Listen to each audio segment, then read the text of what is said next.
Hey there, I'm Jenny and I'm 29 years old. Yup, this is going to be one of those mother-in-law stories, but trust me, today's tale comes with a sweet twist of revenge that'll leave you grinning from ear to ear. So, where do I begin? Marcus, my rock, my partner in crime, and yup, my husband. We've been rocking this marriage boat for a solid year now, but our journey began way before that. Picture this. It was a typical rainy day, and there I was, stuck in line at the grocery store, fumbling with my umbrella like a lost puppy. And that's when I bumped into him, literally. Enter Marcus with his charm. He helped me pick up my scattered groceries, and before I knew it, we were chatting like old pals. It turned out that he lived just a few blocks away from me. Fate, right? From that day on, Marcus became a regular in my life. Our relationship wasn't always smooth sailing. We had our fair share of ups and downs like any other couple, but through it all, Marcus was my constant. But then came the moment of truth, meeting his family. So Marcus already gave me the lowdown on his family. Tracy, his mom, well, let's just say she could be a bit of a challenge. Marcus warned me about her and said that she had a tough past that made her a little rough around the edges. His dad passed away a couple of years before I met him in an unfortunate accident, so it was just Marcus, Tracy, and his younger brother Austin, who was fresh out of college when I first met him. The first dinner with Marcus's family was an interesting affair. So you're the lucky lady Marcus has been raving about. Yeah, that's me. It's nice to finally meet you, Tracy. Oh, I'm sure it is. Marcus has quite the taste in women, or so I've heard. Mom, come on. Tell me, Jenny, what do your parents do for a living? Well, my dad's a plumber and my mom works in a bookstore. A plumber and a bookstore clerk? How quaint. I suppose that explains a lot about you. Marcus tells me you're a writer. What kind of books do you write? Oh, a bit of everything, really. Fiction, non-fiction, you name it. I hope you're good at cooking, though. Marcus's ex-girlfriend used to make the most delicious lasagna. Mom, that's uncalled for. Let's keep it friendly. Well, after hearing about your background, Jenny, I think the bill will be on me tonight. You must already be draining so much of my son's money. It's not like you're used to seeing much of it, right? That woman was brutal. She had this way of making me feel small, like I was constantly under a microscope, being judged for every little thing. Marcus apologized for her behavior countless times, but it didn't make things any easier. I didn't see much of Marcus's mom before we tied the knot. With Tracy living with Marcus, it just never felt right to broach the topic of us moving in together. It was like we both knew what the answer would be, so why bother asking? Anyway, despite the whole living situation, Marcus popped the question, and I said yes without a second thought. Sure, I had my doubts, especially with Tracy's constant presence looming over us, but Marcus reassured me, saying Tracy just had some issues to work through, especially with her husband passing. And then came the bombshell, telling Tracy we were getting married. She threw the biggest tantrum I've ever seen. It was like something out of a soap opera. Oh, spare me the charade, Jenny. You think you're worthy of my son? You with your poor background and your pitiful excuses for accomplishments. He deserves better than a woman like you. You're nothing but a gold digger. And as for this wedding you're so keen on, don't even bother. I won't lift a finger to help plan it. Why would I waste my time and energy on a union destined for failure? You'll see, Jenny, Marcus will come to his senses soon enough. And when he does, I'll be here to pick up the pieces of his shattered heart. So go ahead and have your little ceremony. Yeah, those words from Tracy, they stung, no doubt about it. But Marcus, bless his heart, had already made up his mind. He told me straight up if Tracy wouldn't apologize to me, she wouldn't be allowed at the wedding. Talk about a bold move, right? But that's just Marcus for you. Always standing up for what's right. So yeah, Marcus made Tracy apologize to me. It wasn't easy, and I could see the resentment in her eyes, but she did it. And you know what? I decided to give her another chance. Call me crazy, but I saw a glimmer of hope there. The wedding day rolled around, and despite all the drama, it was a happy day. But it also meant officially moving in with Marcus and Tracy.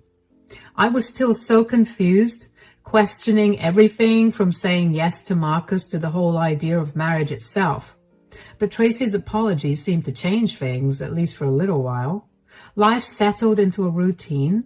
Marcus would leave for work in the early hours, leaving me alone with Tracy. And let me tell you, those mornings were anything but peaceful. Tracy had this way of getting under my skin, like she was constantly testing my patience. From passive-aggressive comments about my cooking to questioning my choices about pretty much everything, she made sure I knew who was in charge. And then there were the little things like rearranging my meticulously organized kitchen cabinets or accidentally spilling wine on my favorite blouse. It was like she was determined to make my life as difficult as possible. But perhaps the worst part was the constant criticism. Nothing I did was ever good enough for Tracy, whether it was how I decorated the living room or the way I folded the laundry. She always found something to nitpick about. And don't even get me started on the snide remarks about my career. According to Tracy, writing was just a hobby, not a real job. But despite it all, I tried to keep the peace. I didn't want to cause any tension between Marcus and his mom. Tracy always seemed to bring trouble into our home, but things had gotten worse. 2 months into our marriage, when Marcus got a promotion, I was thrilled for him. But that night, as I lay in bed, Marcus came in with a serious look on his face. Well, I had a chat with Mom earlier, and she said something that got me a bit worried. Oh, what did she say? She mentioned that you're not too happy about my promotion. Is that true? What? No, Marcus, that's not true at all. I'm thrilled about your promotion. Why would she say something like that? That's what I was wondering too. She also mentioned that you've been talking to your friend about me, saying some not so nice things. I can't believe she'd say that. Marcus, I might have expressed some concerns to my friend, but I would never speak ill of you behind your back. I was just worried about how things might change with your new role at work, but I'm proud of you. I knew there had to be some misunderstanding. The next day, after Marcus left for work, I knew I had to confront Tracy about eavesdropping on my conversation with a friend. But when I brought it up, Tracy completely ignored me, as if it had never happened. Around the time of Marcus's promotion, he wanted to throw a party for his colleagues. I offered to cook for everyone, which Marcus thought was a lovely gesture. I made sure to be extra cautious because a couple of his co-workers were allergic to peanuts. But despite my efforts, something unimaginable occurred at the party. One of Marcus's co-workers started having an allergic reaction, but luckily, he had his EpiPen with him. However, the second co-worker's reaction was severe, and they had to be rushed to the hospital to prevent any further complications. The atmosphere at the party turned tense, and no one felt like eating after that. Marcus was understandably upset about the whole ordeal, and the party ended on a bad note, with everyone leaving early. Marcus, we need to address what happened at the party. I hate to say it, but Jenny was incredibly irresponsible. I already told you she was not happy about this promotion, and she found a way to ruin your day. What are you talking about?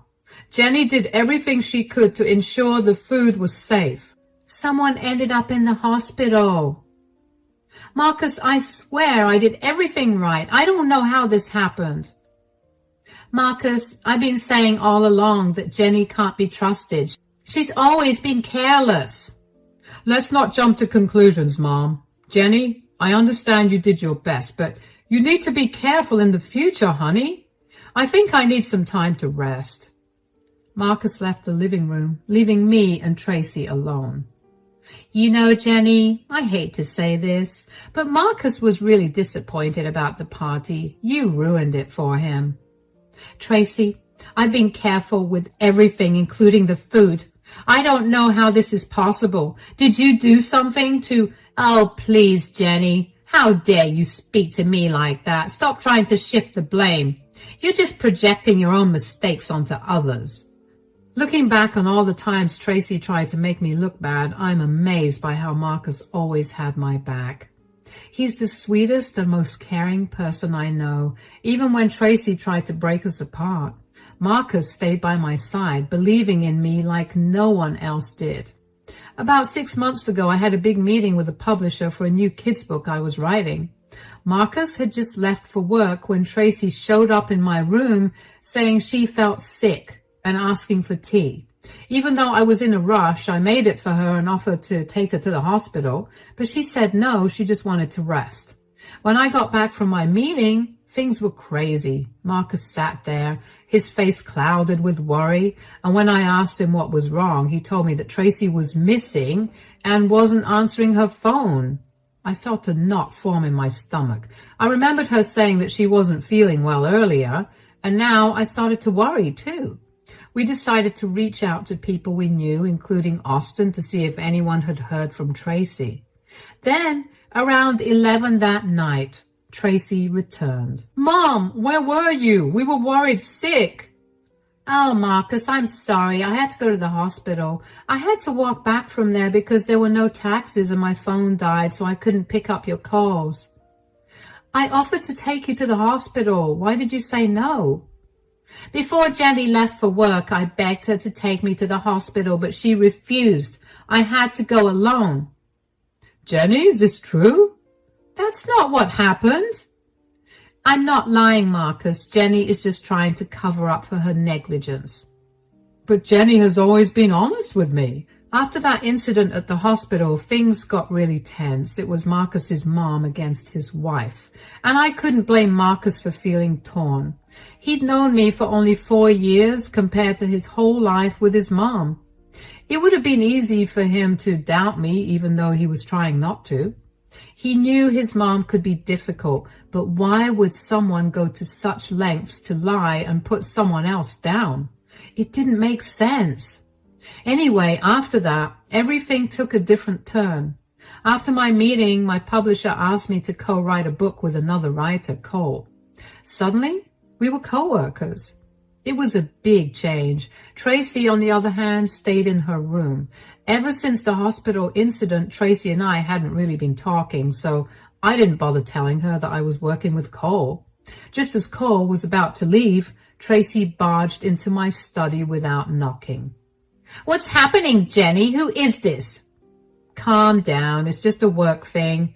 Let me introduce you. Tracy, this is Cole. He's the guy I'm writing my book with. Nice to meet you, Tracy. Well, I'm Jenny's mother-in-law. I hope you know Jenny is already married. Also, Jenny, why don't you have the ring on your finger? I must have taken it off while showering earlier. I didn't realize I forgot to put it on. Well, it was nice meeting you, Tracy, but I was actually just leaving.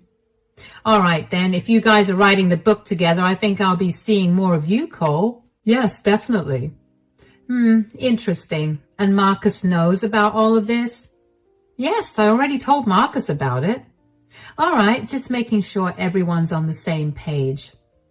After that incident with Cole, I tried to be careful. I didn't want to give Tracy any reason to cause trouble between me and Marcus again, but she got out of hand. It felt like she was always watching me, especially when I interacted with other men. It was like she had a new approach to targeting me. She made me feel like I was doing something wrong just by talking to other men.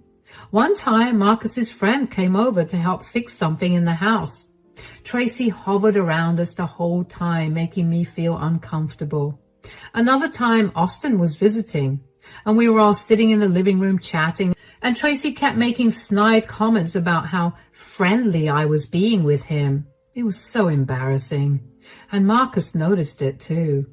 I could tell he was getting frustrated with his mom's behavior. Being around Tracy was really tough for me. I didn't want to bother Marcus with it because he had a lot going on with his new role after the promotion, so I hoped Tracy would just get bored of trying to catch me doing something she didn't like. But everything changed 2 months ago on my birthday. Marcus suggested we throw a party at our house and invite our close friends and family, and I loved the idea. Tracy hated it, of course.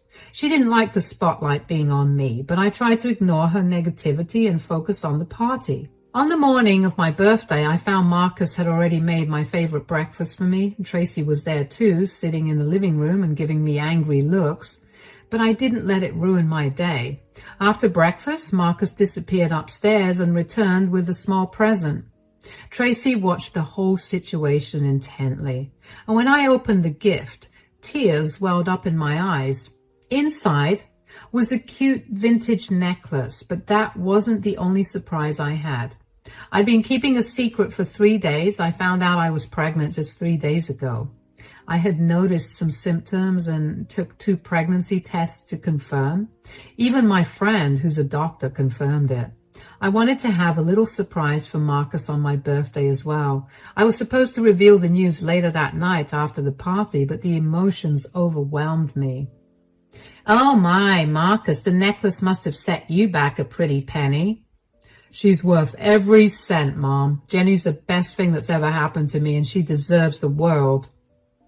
Marcus, I have something to tell you, but I was planning to wait until later. But there's no other way to say this.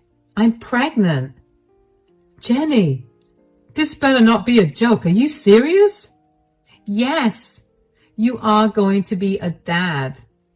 You have made me the happiest man on this planet. I love you so much. Are you kidding me? How is that even happy news?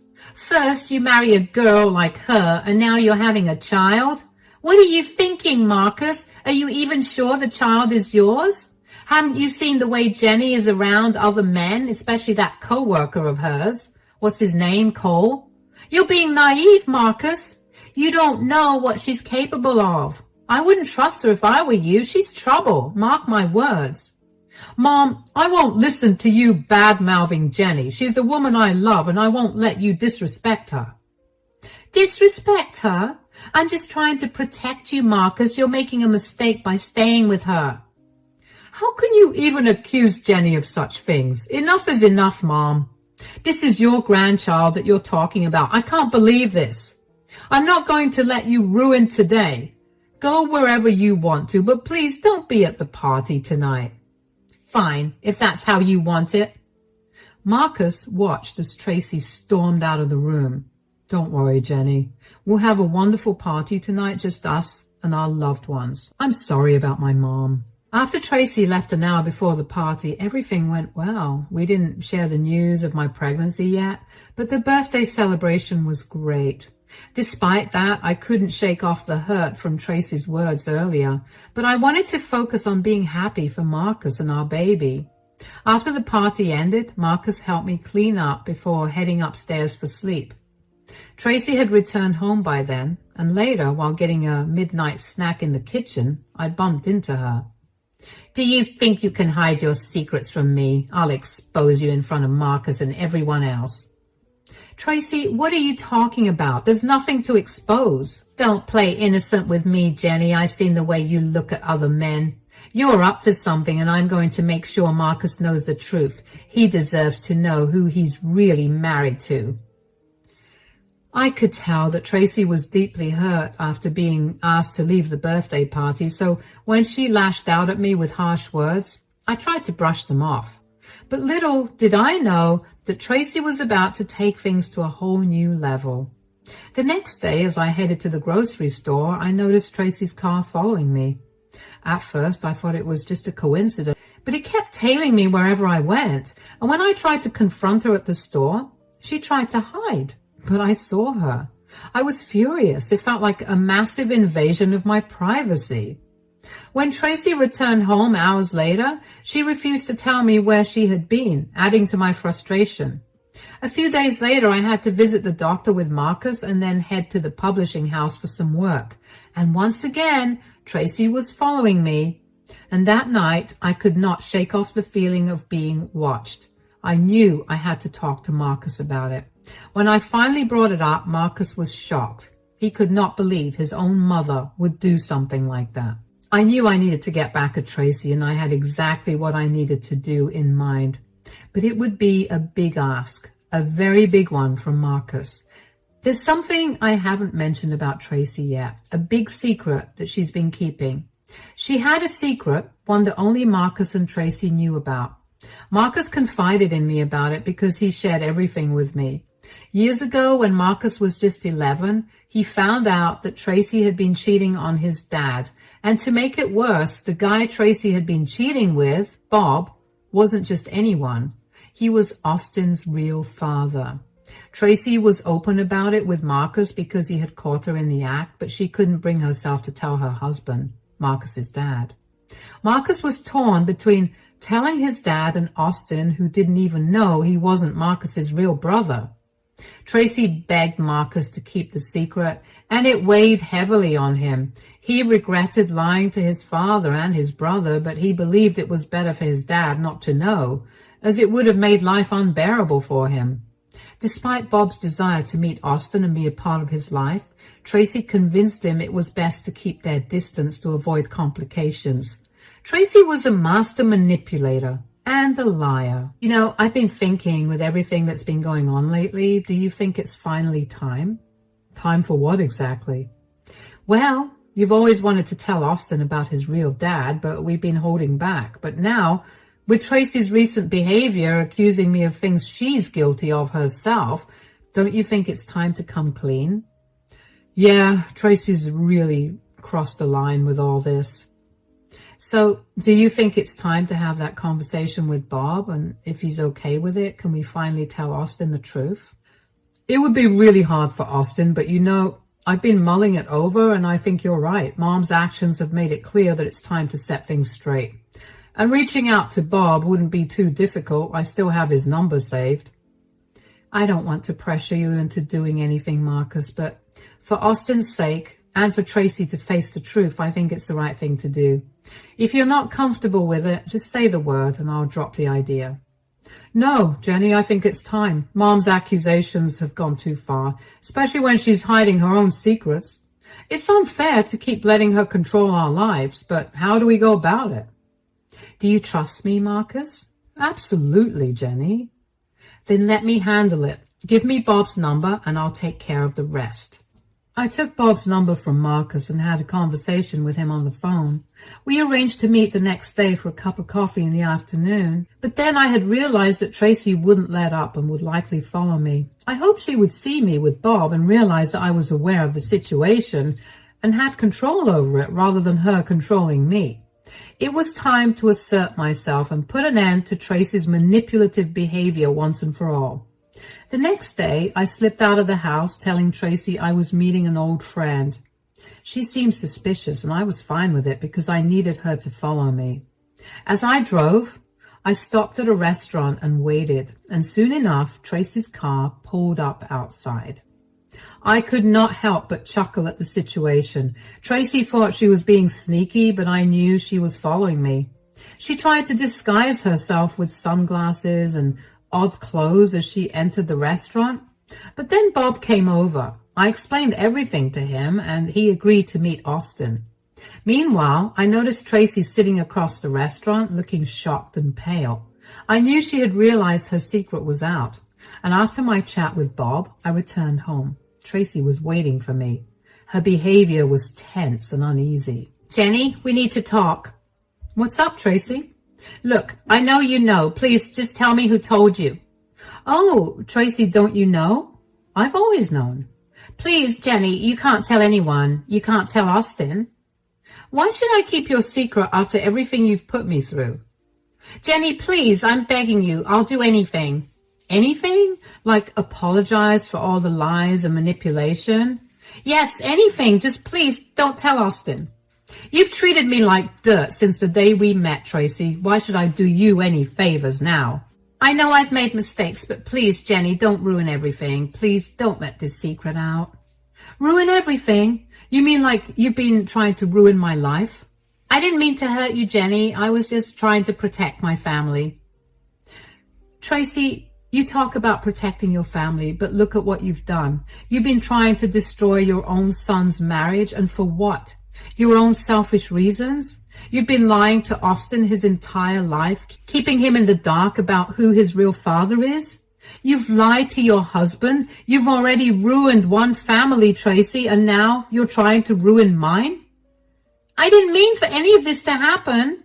Oh, please spare me the excuses. You knew exactly what you were doing.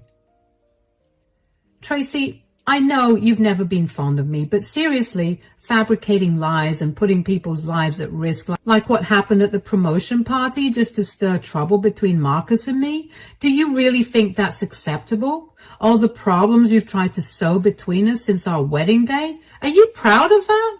Well, it's all catching up to you now. There's nothing you can do to stop it. Bob wants to meet Austin too. It's unbelievable that you've kept a father from his son all these years just to hide your own infidelity. Jenny, please, let's discuss this. There's nothing left to discuss, Tracy. Tracy ran upstairs in tears, and while part of me felt sorry for her, I also felt a bit relieved. She's been making things tough for me since I got married to Marcus. But now it seemed like her secrets were catching up with her. When Marcus got back from work that evening, Tracy tried to talk him out of it, but Marcus wouldn't change his mind. Late into the night, Marcus and I discussed whether we were doing the right thing by informing Austin. I wondered if Tracy had learned her lesson from the scare earlier, but Marcus believed that Austin deserved to know the truth at this point. So Marcus called Austin and asked him to come over on the weekend for a chat. Tracy did everything she could to stop us during the week, but we didn't let her get in the way. Finally, the weekend came and Austin showed up as planned, and the truth was out. How could this happen? I've been kept in the dark for so long. I know, Austin. I should have told you earlier, but Mom asked me not to. It was a complicated situation. You can blame me all you want. This isn't on you, Marcus. You're my brother and I know you. But Mom, you've always been selfish. This is like my whole world crumbling down. Please forgive me, my son. I know I've been selfish. Can we try to make things right? I don't know if I can, Mom. What about Bob? I want to meet him. I'm partially relieved that Dad isn't here to see this. He would have been heartbroken. It's like everything I've known has been a lie. How could you do this to us, Mom? I can't even look at you the same way anymore. But meeting Bob might bring some closure. Finally knowing the truth about my real father. It's just hard to wrap my head around all of this. I need time to process everything and figure out where to go from here. Yeah, Bob has been wanting to meet you for ages, but Tracy didn't allow it. I'm not surprised. Jenny and I will support you when you meet Bob. Absolutely. We're here for you. Well, I have made a decision. Mom, you can't stay with me and Jenny anymore. I believe you have sufficient funds to move out and get a place of your own. So you better do it. It's time for both of us to move on and live our own lives separately. This isn't healthy for any of us. I can't keep enabling this behavior. Please, Marcus. Austin, listen to me. I know I've made mistakes, but I'm your mother. I have nowhere else to go. I've been a terrible mother, I know, but I'm begging you to forgive me. Neither Marcus nor Austin have forgiven Tracy yet. After all the chaos Tracy caused, things are finally calming down. Tracy left 2 weeks ago, and since then it's been much quieter around here. After all the trouble she caused, it's almost a relief to see things turning out this way. I'm glad she's no longer part of our lives, and it's a bit of a relief knowing that she's out of our hair now. Austin got to meet his real dad, Bob, which was a big moment for him. We're doing our best to support Austin during this time because we understand that he's been deeply affected by everything that's happened. Marcus and I are focusing on creating a nice, calm home for our baby. We've decided to keep things drama-free from now on without Tracy's constant turmoil. It's just been a relief to have some peace and quiet. We're feeling hopeful about the future and excited to welcome our baby into the world.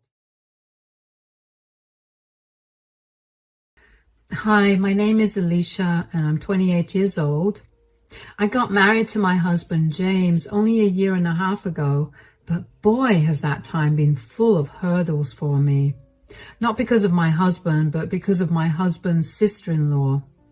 Let me start right from the beginning. I met James a few months after I graduated from college.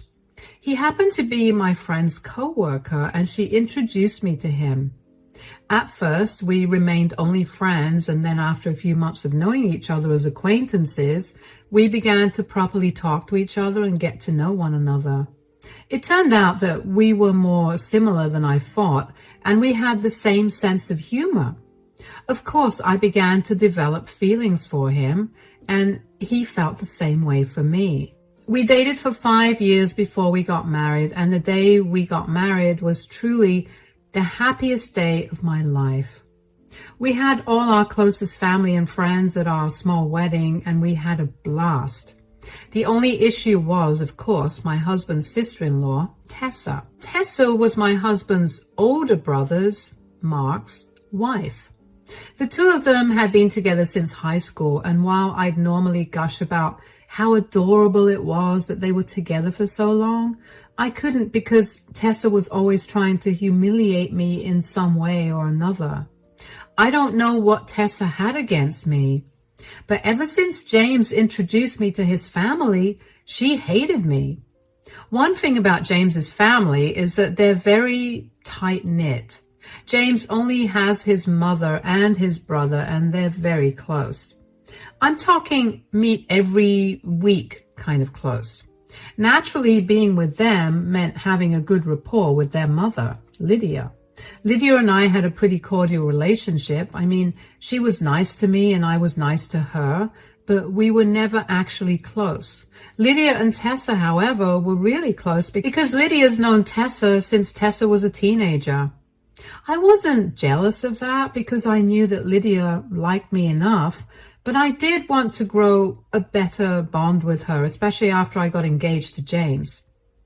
Up until my engagement with James, Tessa barely paid me any mind. She usually ignored me or just snickered at my expense whenever she could.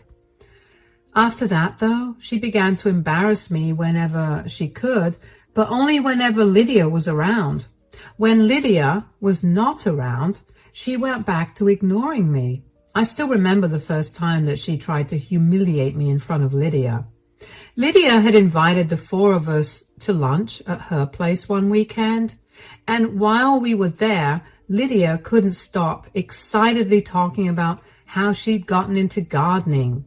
She told us that her flowers had just bloomed and that she was really proud that her efforts paid off. A little after that conversation, I happened to walk into the yard for something when I spotted Tessa standing on Lydia's flower bed.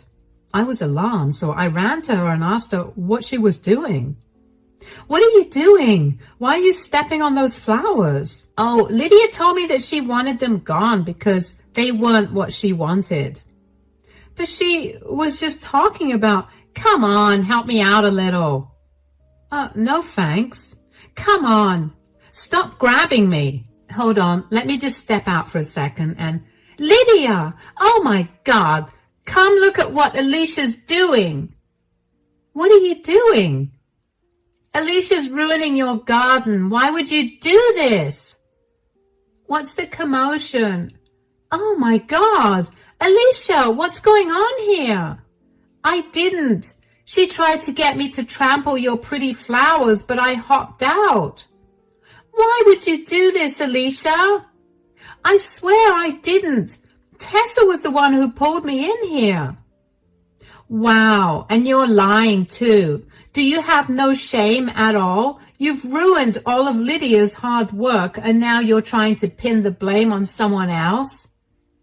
You know very well that's not what happened. Stop lying. What's going on? Oh my gosh, darling, what have you done? I didn't do anything. She did. She wanted to make a better impression on Lydia, so she tried to get me in trouble to boost her image in Lydia's eyes. That's crazy. Why would I want to do that? Okay, that's enough. Why don't you just go in and wash your shoes? I need some space right now. Mom, I'm so sorry about... It's okay. I'll be in my room. Why did you do that, Tessa? Do what? Are you seriously still keeping the act up? You were the one that shoved me into this flower bed. I just did what I had to do. Wait, so you really did trick Alicia and made her take the fall? What is wrong with you? Why would you hurt my mother also? You know very well why I did that. No, I actually don't. Then you're dumber than I thought. Watch your back, Alicia. I'm not losing to you. I couldn't believe that Tessa had pinned the blame on me when I did nothing. I asked James if he had any idea why she said that, and even James had no clue. I felt horrible when I thought of Lydia's face as she saw her flowers all crumpled. So even though I didn't ruin her flowers, I apologized to her. Lydia seemed a little distant, but I offered to help her replant the flowers, and she accepted my offer. Thankfully, that didn't ruin my relationship with her, but that didn't stop Tessa from trying to ruin it. James and I were engaged for a year, and during that year, Tessa did everything she could to ruin my reputation in front of Lydia. She destroyed a lot of Lydia's things along with James and Mark's, hers, and even mine, just so she could pin the blame on me when Lydia walked into the room. There were times when Lydia would actually cry because Tessa had destroyed something important to her, or something that she put a lot of hard work into, and it would anger me to no extent. James and I spoke to Mark about it because Tessa would ignore both of us and would run away every time we tried to talk to her. Mark initially did not believe me, but when both James and I gave him as much information as we could and insisted that we were telling the truth, Mark was just as baffled as us about Tessa's behavior. He also tried to talk to Tessa, but she told him to stay out of it because her feud with me did not involve him. Mark managed to tell her to stop breaking his mom's things, and she listened to that. But that only meant that she was out to destroy everything that was mine or things that I worked hard on. Even at my wedding, she spilled wine on my dress. Thankfully, James and I had a very non-traditional wedding and I wasn't wearing white, and the wine she spilled on me was white. She then tried to tell Lydia how clumsy I was and how I ruined my expensive dress because of it. I should mention that every time Tessa tried to humiliate me and draw Lydia's attention to it, Lydia would look very uncomfortable. I could tell that she did not know why Tessa was trying so hard to make me look bad. The only reason I did not throw Tessa out of my wedding was because she was a part of my family now, and it would not be a nice thing to do. Anyway, a few months after James and I got married, Lydia was out of town, so we met up with Mark and Tessa. The four of us shared some drinks and we were feeling good, and Tessa was still making snide remarks at me, but I was feeling too good to care about it. Eventually, though, I don't remember how, but we got to talking about wacky family traditions. Our family has some wacky traditions too. Oh, really? How could it possibly be wackier than my family passing on an heirloom of my great-great-great-great-great-grandfather in a bath with a duck? Okay, ours is not silly as much as destructive. Did she really have to know this, guys? Know what? What's the tradition? Basically, my great-great-grandmother bought this brooch way back in the day. It was from Tiffany's. Anyway, it's been passed down the generations. How is that destructive or wacky? James is leaving out the most important part. The brooch has only been handed to the daughter-in-law and son-in-law to signify that they are officially a part of the family. Oh, wow. I see how that could cause some fights. Believe me, darling, my mom and my aunt fought like crazy to get my Nana to give them that brooch. Oh, yeah, the holidays were especially fun because we got to see two full-grown women bickering and fighting like kids. Yeah, but what is your mom going to do about the brooch now? Has she decided who she's giving it to? Because I bet it's going to be me, considering she's known me forever. Sorry, Alicia, no offense. None taken. I don't think that the brooch is a good measure of my relationship with this family. As long as I get to spend time with you guys, the brooch can go to whoever Lydia wants it to go to. Oh, don't act like you don't want it. I'm not. I really don't care for it. Well, even if Alicia wanted it, she would not get it. I knew it. Ha! I'm going to keep that thing so safe. And you're not getting it either. What? Why? Mom didn't want our wives to fight the way that she and my aunt did, so she decided to put an end to the tradition. I mean, thank God, because I don't think I'd be able to deal with those kinds of fights as an adult. But your mom could change her mind, right? Sure, but Mom's usually very stubborn, and when she makes a decision, she sticks to it, unless something big happens and forces her to change it. Wow.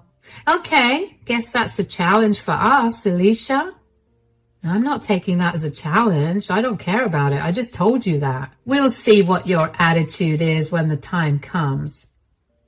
Mark changed the subject quickly after that because he sensed the tension growing in the room, and James and Tessa joined him too. But I couldn't stop thinking about the brooch and the tradition regarding it, and then it clicked in my head. Tessa was treating me badly because she wanted the heirloom. It was a hunch, but it was the best hunch I had. That would explain why she only humiliated me when Lydia was around. I couldn't understand why she needed the brooch to prove her place in the family when she and Lydia already had a much better and closer relationship than I did with Lydia. I couldn't think of an argument to answer that question, but I was sure that Tessa treated me that way because of that tradition. I shared that idea with James a few days later, and he too agreed that it was the best possible explanation. Since we didn't know why she would want the heirloom, we decided against telling Mark about it. We didn't want to start anything without having any solid proof. Dealing with Tessa's humiliation got slightly better, I guess because I was able to place why she was doing it.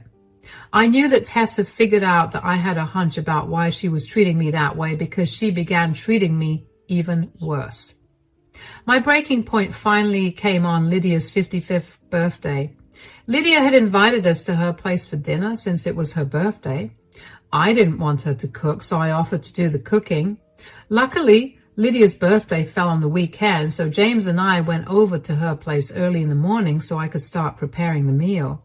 I had a huge meal planned in honor of Lydia, and I was very excited to have everyone eat it.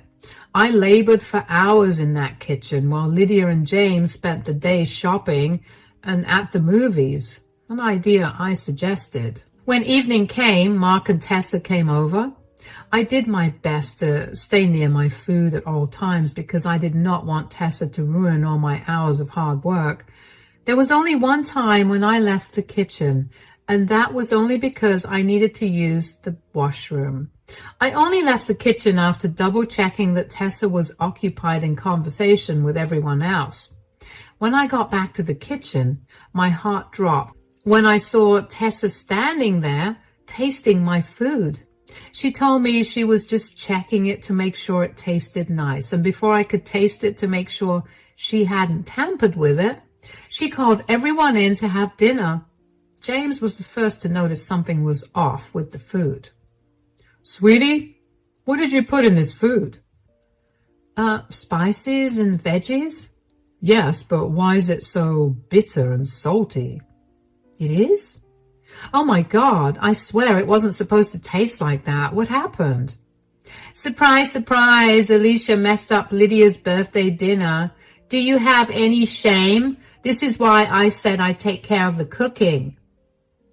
I had been constantly taste testing the food. It didn't taste like this at all the entire time. "It's okay, sweetie. We'll just order in." "No, it's not okay. Alicia has been constantly messing up and she needs to be put in her place for it." "Oh, come on now. What do you want me to do? Put her in time out? Please, she's a grown woman, and this was an honest mistake." "I swear it was all perfect." "You'll do anything but accept the fact that you've ruined Lydia's dinner, won't you? Where's your respect for Lydia? She's done nothing but be kind and understanding towards you, especially when all you've done is ruin her things." "I have never once ruined her things, and you know it. You were the one who ruined them and blamed it on me. There, I said it." "Wow, you're even more pathetic than I thought. You can't even own up to your mistakes, so you try to blame them on me." "Wait a minute. I had not left the stove for hours when I was cooking. And everything was fine until I left it for 2 minutes to use the bathroom before I served the food. Did you tamper with the food, Tessa? Because when I came back from the washroom, you were in the kitchen and you told me you were tasting the food to make sure Lydia would like it. Do you honestly think that I'd want to ruin Lydia's dinner? Unlike you, I actually care for and love her. Why can't you just admit that you don't like her? You've done everything but that. Anyway, girls, that's enough. I'm tired of this. Give me a minute. I'll be right back. Alicia, darling, I think we should go cool down a bit. Mark, talk to Tessa. And Tessa, you are not allowed to speak to Alicia that way. You're just upset I'm telling the truth. James pulled me away from the dining room because I was so mad that I was crying. All my hours of hard work went down the drain. My present to Lydia was ruined. The last thing I wanted was for Lydia to eat takeout for dinner on her birthday.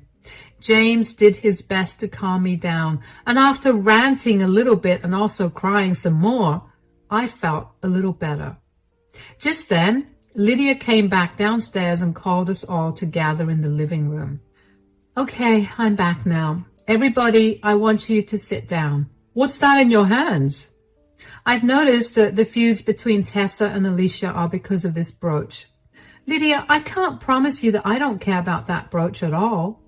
Yeah, right, as if you don't want to get your hands on that exquisite and expensive jewelry piece. I'm not the same as you, Tessa. Right. So since you guys think that you'll be accepted into the family based on who I give this heirloom to, I have made my decision about it. What? You told Mark and me that you were ending this tradition because you thought it promoted fights within the family. Yeah, I had hoped to do that, but apparently I can't do that. I can't bear to listen to Tessa and Alicia fighting all the time, so I've made up my mind to give it away. It's my birthday, and I guess now's the perfect time to give it away. All right, then, who is it? Who are you truly accepting as part of the family? I've chosen to give this heirloom to Alicia. What? Why? She's done nothing but mess things up and ruin all our family gatherings. Has she really been doing that, Tessa? What? What do you mean? I saw you tamper with the food today, and I've noticed you doing everything you possibly can to ruin our time together, just so you can pin the blame on Alicia. I haven't said anything about it because I didn't want to embarrass you or make things worse. Well, it's not my fault. You pitted us against each other by bringing that expensive brooch in between us. I told both my sons that it wouldn't be going to either of you from the start. I planned on having both my sons share it. So tell us why you want the brooch so bad. I just want to be accepted into this family. Is that such a bad thing? Ever since Alicia came into our lives, everyone was constantly praising her for everything she did. I thought that if I had the family heirloom, I could at least know that my position in the family was secure. And you thought bullying Alicia to get the heirloom was the right way to go about it instead of just being a better person? Tessa, I've known you since you were in high school. I'm so much closer to you than I am to Alicia, so I know that you have no reason to be jealous of her. Tell us the real reason why you want the heirloom. There is no... Don't try to lie to me. You've made Alicia's life a nightmare over a brooch for the last few years, and I think she deserves at least some explanation for it. You wanted the brooch for something else, and I need to know why, too. Fine. I'm in deep debt, okay? What? I'd hoped to get the brooch so I could sell it and settle the debt. You planned on selling our family heirloom? How are you in debt? I started gambling, and I guess things got out of hand. You guess? How long have you been hiding this from me? None of that matters. What matters is that this is all Alicia's fault. How is this my fault? I don't want to see your face right now. I'm going home. Tessa stormed out of the house and left all of us confused. Mark looked ashamed and apologized to all of us for Tessa's behavior. I couldn't believe that my hunch about why she hated me was right. More importantly, I couldn't believe that she destroyed so many things all because she wanted to get her hands on something that would help her clear her debts. She was beyond disrespectful to everyone, and she severely miscalculated the emotional value behind the family heirloom.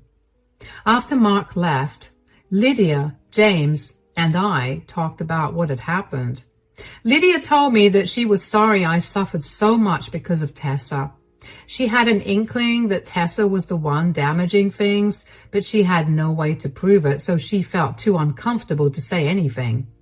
But seeing Tessa tamper with my food on her birthday made Lydia really angry and upset.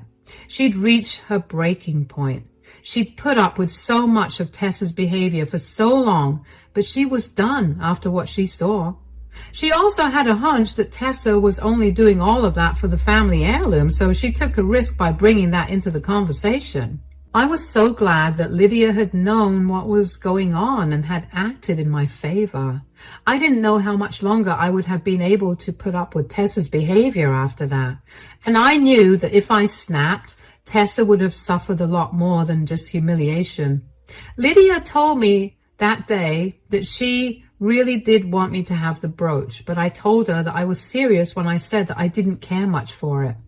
So I told her to keep it and do whatever she wanted with it. Lydia seemed really happy with that. James and I didn't hear much from Mark after that day. For a good 2 weeks, we checked in on him to make sure that he was okay, but we couldn't get any information out of him.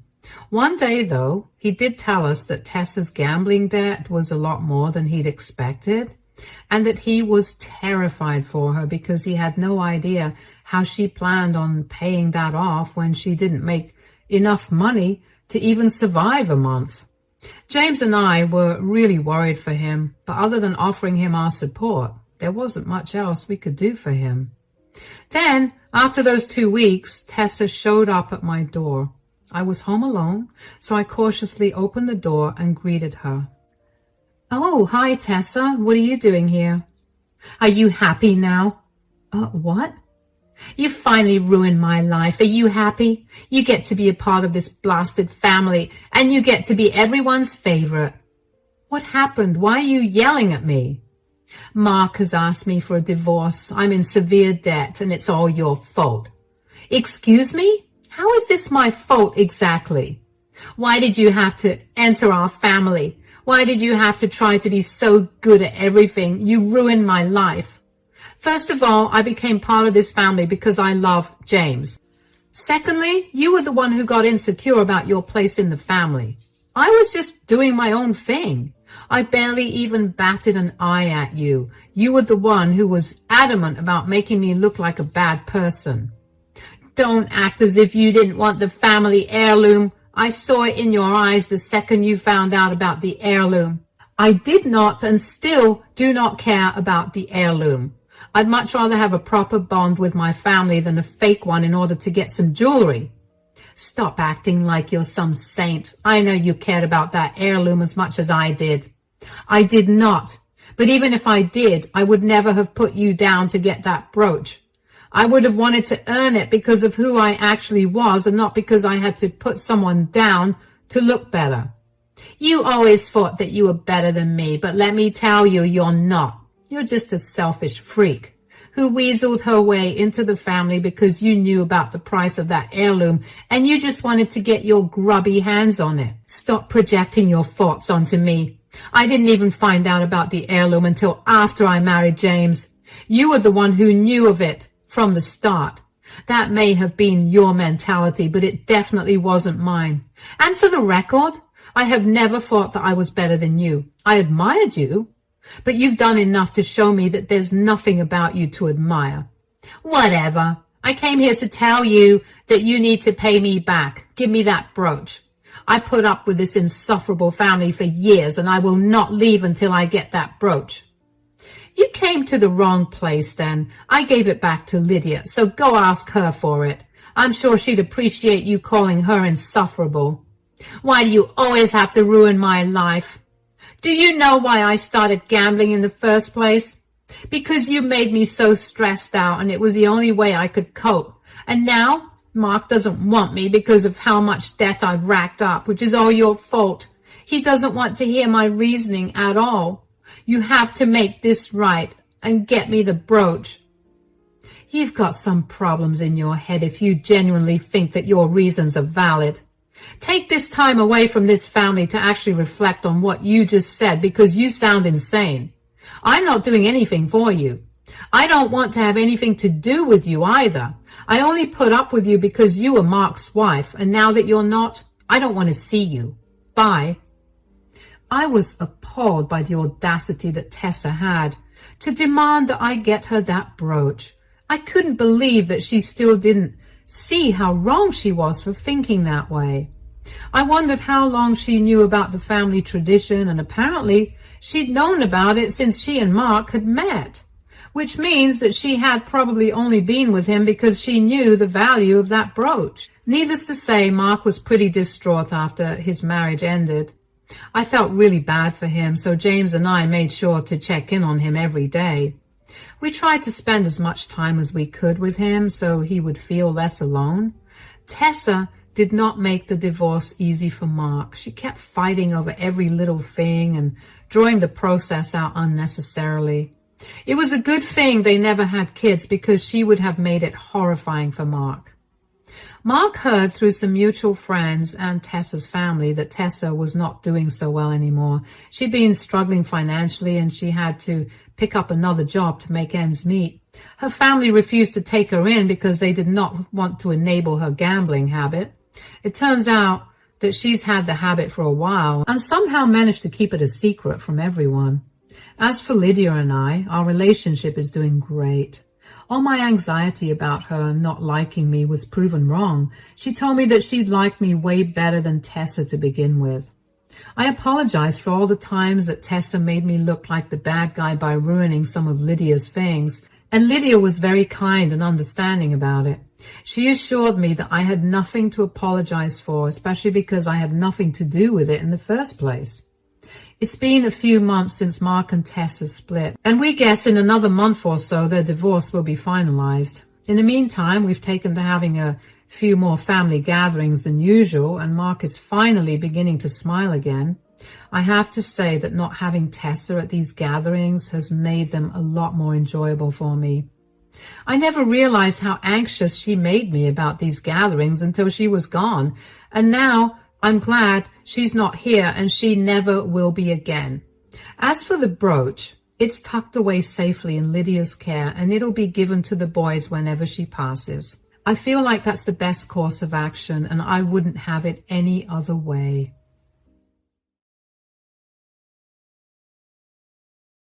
Hey guys, I'm Lara and I'm 20, and this isn't your typical story. It's an expose of my very self-centered mom and how she paid the price for her actions. But before I dive into that, let me give you a little background on my life. I grew up as the only child in our family, with my mom, Alexa, and my dad, David, who passed away when I was just 14. Despite its imperfections, I never really complained about my life.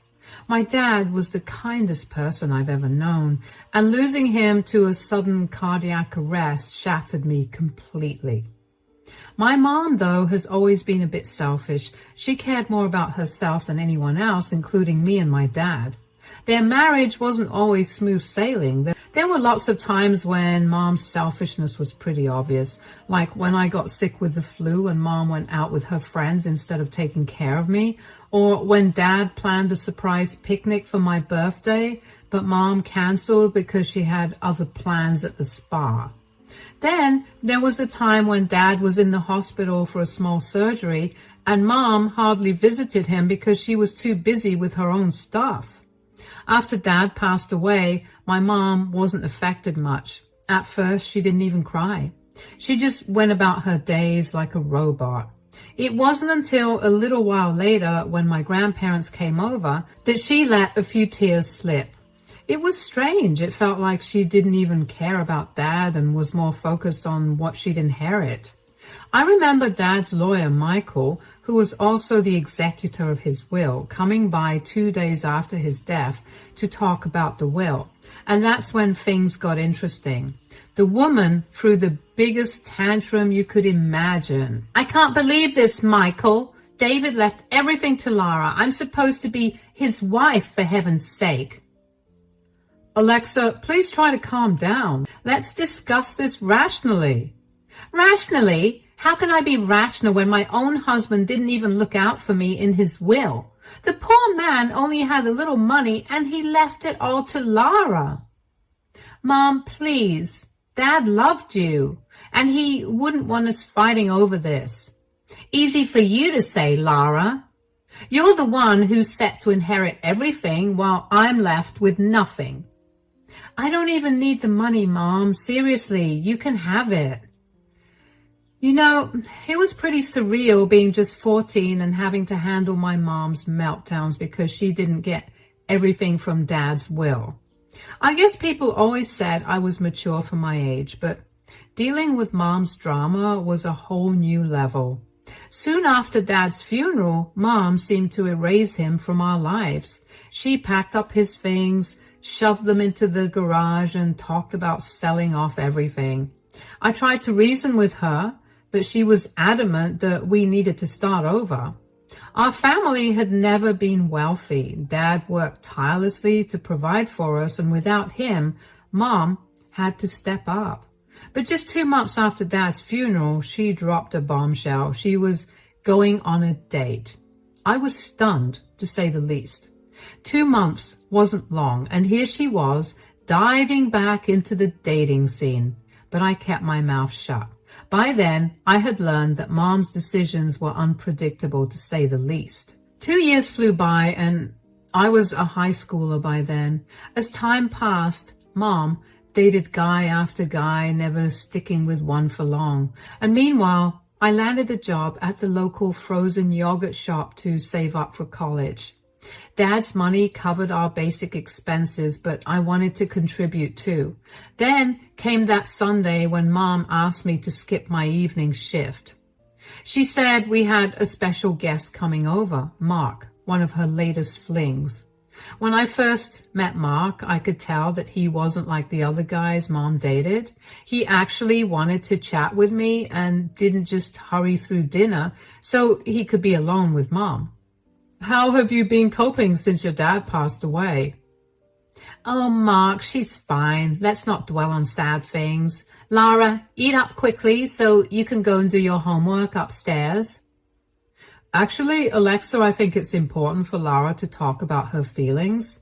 Losing a parent is tough, and it's okay to talk about it. Thanks, Mark. Well, it's been hard, you know, but I've been trying to stay strong and focus on the good memories. That's really brave of you. So what are your plans for college? Have you thought about what you want to study? Actually, I've been thinking about studying psychology. Psychology, huh? That's awesome. What about hobbies? Do you have any hobbies you enjoy? Mark, honey, can't this wait? Lara needs to finish her dinner and go to bed. I'm sorry, I just wanted to get to know your daughter better. We have plenty of time for that. I think you're done with dinner, Lara. Time for bed, huh? Sure. It was nice seeing you. Good night. You know, Mark was quite a bit older than my mom, about 15 years older to be exact. Mom told me he had been through a lot, having lost his pregnant wife in an accident. But age didn't bother me much. I saw him as a nice guy, and that's what mattered most to me. I figured Mom's relationships tended to fizzle out quickly, so I didn't think much of it when they first got together. But to my surprise, it became something serious. What I appreciated most about Mark was how he treated me like his own daughter. He did so many little things that showed he cared. I remember one time when Mark surprised me with my favorite ice cream and movie after my prom date dumped me. It was such a thoughtful gesture that made me feel better instantly. And when I turned 18, Mark threw me a grand birthday party. His kindness did not stop there. He went above and beyond by gifting me a brand new car and even took the time to teach me how to drive it. Coming from someone who wasn't even officially my mom's husband or even fiancé yet, these gestures meant the world to me. It was as if he was looking out for me like a father would, and I couldn't be more grateful. It had been 2 years since Mark started dating my mom, and they were taking things slow. Mom was eager to move forward, but Mark seemed content with the pace. Last year, when I turned 19, I thought it was the right time for me to head off to college. I was thrilled to have been accepted into one of the top universities for psychology, but when I shared the news with Mom, her reaction was unexpected. Mom, I have some news. I got accepted into a psychology program at the university. It's a great opportunity for me. So now you're going to leave me? Mom, going to college is the next logical step for me. It's where my future lies. But look at Mark. We've been together for 3 years and he hasn't even asked me to move in yet. Who's going to look out for me? Mom, you know, Mark cares about you. Maybe he just needs more time. Time? We've had enough time. It's been years since he lost his wife and the child on the way, who wasn't even born. Sometimes you just need to wipe your tears and move on. Look at me. I moved on from your dad in just 2 months. Mom, that's insensitive. You can't rush Mark into something he's not ready for. Please, Lara, don't go to college just yet. I still need some emotional and financial support from you. You make a pretty penny at work, for God's sake. Support your mom a little more. You've been nothing but a burden since your dad passed away. I understand, Mom, but going to college is important for me too. I already gave you more than half of the money I inherited from Dad, and you have spent all of it so carelessly. Don't try to teach me how to manage finances. At least put it on hold for another year. I'm confident Mark will ask me to move in sooner or later, once we're living together. We won't have to worry about rent and other stuff anymore. Please, Lara, just give me this. I promise Mark will come around eventually. Okay, Mom, I'll put college on hold for another year. Okay, so I decided not to go to college that year. Mom said she needed me and I couldn't leave her alone. It would have hurt too much, so I stuck with my okay-paying job. I ended up losing touch with all my friends who went off to college, and I felt pretty down about it. But then, 3 months later, when we were over at Mark's house for lunch, he said something my mom had been hoping for forever. Alexa, Lara, there's something I need to say. I know I've taken my time, but I wanted to be absolutely sure. After I lost my wife, I didn't think I could ever love again, but then you came into my life, Alexa. I have realized I want this more than anything else. So, Alexa, will you marry me? Oh, Mark! Yes, 1,000 times yes. Lara, do we have your blessing? Of course. Dad would have wanted this for us. Thank you, Lara. Your blessing means everything to me. Mark, I've been waiting for this moment for so long. I'm thrilled for you guys. Mark, now that we're officially engaged, what's next? Well, I was thinking, now that we're starting this new chapter together, I want us all to be together under one roof. Alexa and Lara, I'd like for you both to move in here as soon as possible. I can't wait to begin this new life with my new family.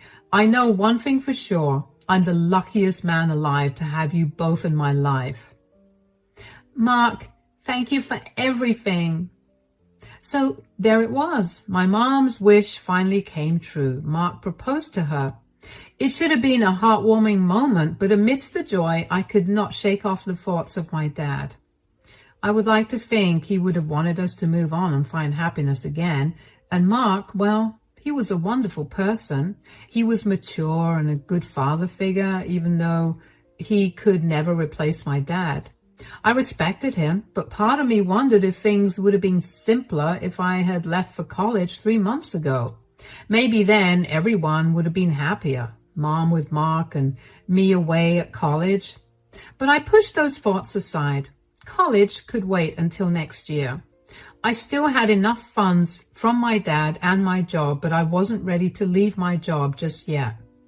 I wanted to get a head start on saving for college expenses. Leaving our old house was tough. It held all the memories of my dad, and even though Mom had cleared out most of his things long ago, the house still felt like home. But it was time to move on. We packed everything into the truck and our friend helped us move to Mark's house. Mark's house was like a mansion. Even though I had been to Mark's house countless times, it was crazy to think that I hadn't seen the whole place. The size of it was mind-boggling. He was wealthy, very different from us. As the movers began unpacking, Mark asked me to follow him upstairs. He led me to a room that looked like a luxury suite in a hotel. Hey, Lara, welcome to your new room. I hope it meets your needs. Even though I can never replace your dad, I want you to know I'm going to be there for you always. Wow, Mark, this room is amazing. Thanks so much for setting it up for me. And honestly, I really appreciate everything you're doing for me. That means a lot, Lara. I want us to be able to talk about anything, you know?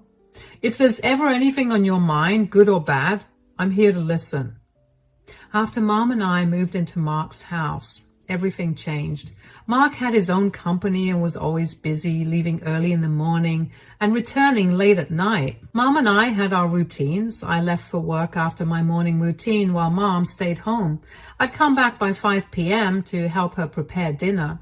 It was just the three of us racing through our days. Although Mark's house was beautiful, Mom decided she wanted to rearrange some things. Surprisingly, Mark agreed. One evening at dinner, Mom excitedly announced her plans and Mark gave his consent. When I returned from work one day, Mom couldn't wait to show me the changes she'd made. I was curious, so I agreed. As we went through the house, I noticed the subtle differences, but when we reached Mark's study, my jaw practically hit the floor. Mom, seriously? You got rid of Mark's late wife's pictures in the study? That's not okay. You can't just make that decision. Oh, come on. It's no big deal. I'm just trying to help Mark move on. Besides, I'm his new partner now. I have every right to remove reminders of his past. She's gone anyway. But Mom, that's not fair. Mark must have had a reason for keeping those pictures. Shouldn't we respect that? Maybe we can retrieve them from the trash and put them back up? No way. They're already gone. And it's for the best. I want to erase every trace of that stupid woman from Mark's life. He needs to focus on the present, with me, not dwell on the past. Oh, and by the way, I took apart the nursery too. It's not like we're going to use it anytime soon. I mean, how long was Mark going to keep it untouched for? The baby's gone. There's no point in holding on to all that stuff. It's been years. That's so harsh, Mom. Mark's been through a lot. When Mark came home from work, Mom told him about the nursery and the pictures. He looked really sad, trying not to get mad at Mom, but I could see tears in his eyes when he found out everything had been thrown away. I felt bad for him, like Mom was repeating the same mistake she made with Dad.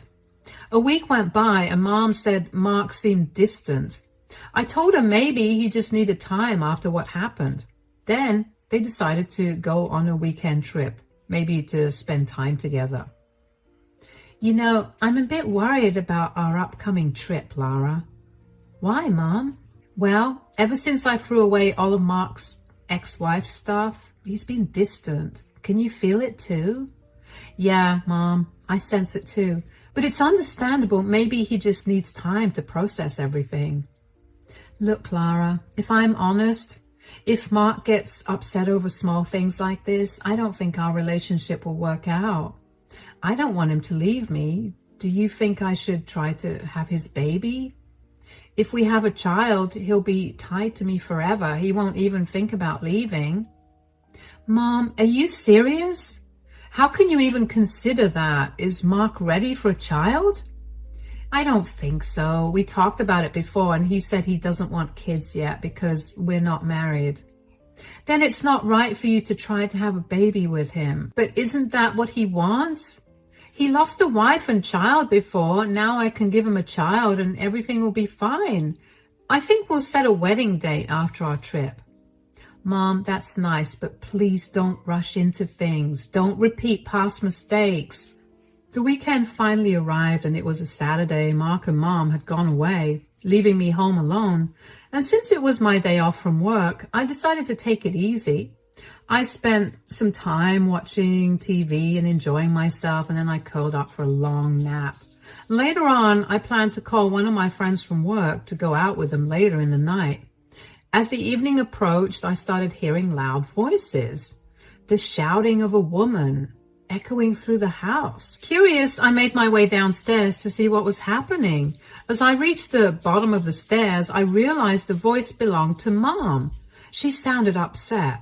Mom stormed into the living room and Mark followed her. Why are you guys back so early? Mom, what's wrong? You were supposed to come back tomorrow. Mark just ruins everything.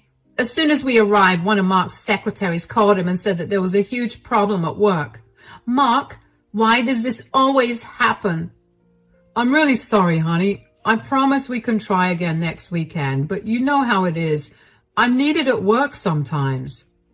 Just go, Mark. I don't want to see you right now. Mom, he's just going to work. You don't have to be so upset with him. I'm sorry, honey. I'll make it up to you when I get back. Mark walked out the door, leaving me and Mom alone. Mom, please calm down. You don't have to be so angry with him. It was just a trip. He loves you so much. You don't understand, Lara. My decision to marry Mark wasn't just about his kindness. I saw it as an opportunity for a better life. I wanted to experience luxury and travel to beautiful places, something your father couldn't provide for us. But Mom, Dad did his best for our family. He worked hard to support us, even if it meant that we couldn't afford extravagant vacations. That's true, but look where it got us. Your father passed away, leaving us struggling financially. I saw Mark as a chance to change that. I dated him because I believed he could give us the life we deserved. Lara, you're missing the point. Mark is older, and I knew he wouldn't be around forever. He's too naive to trust me.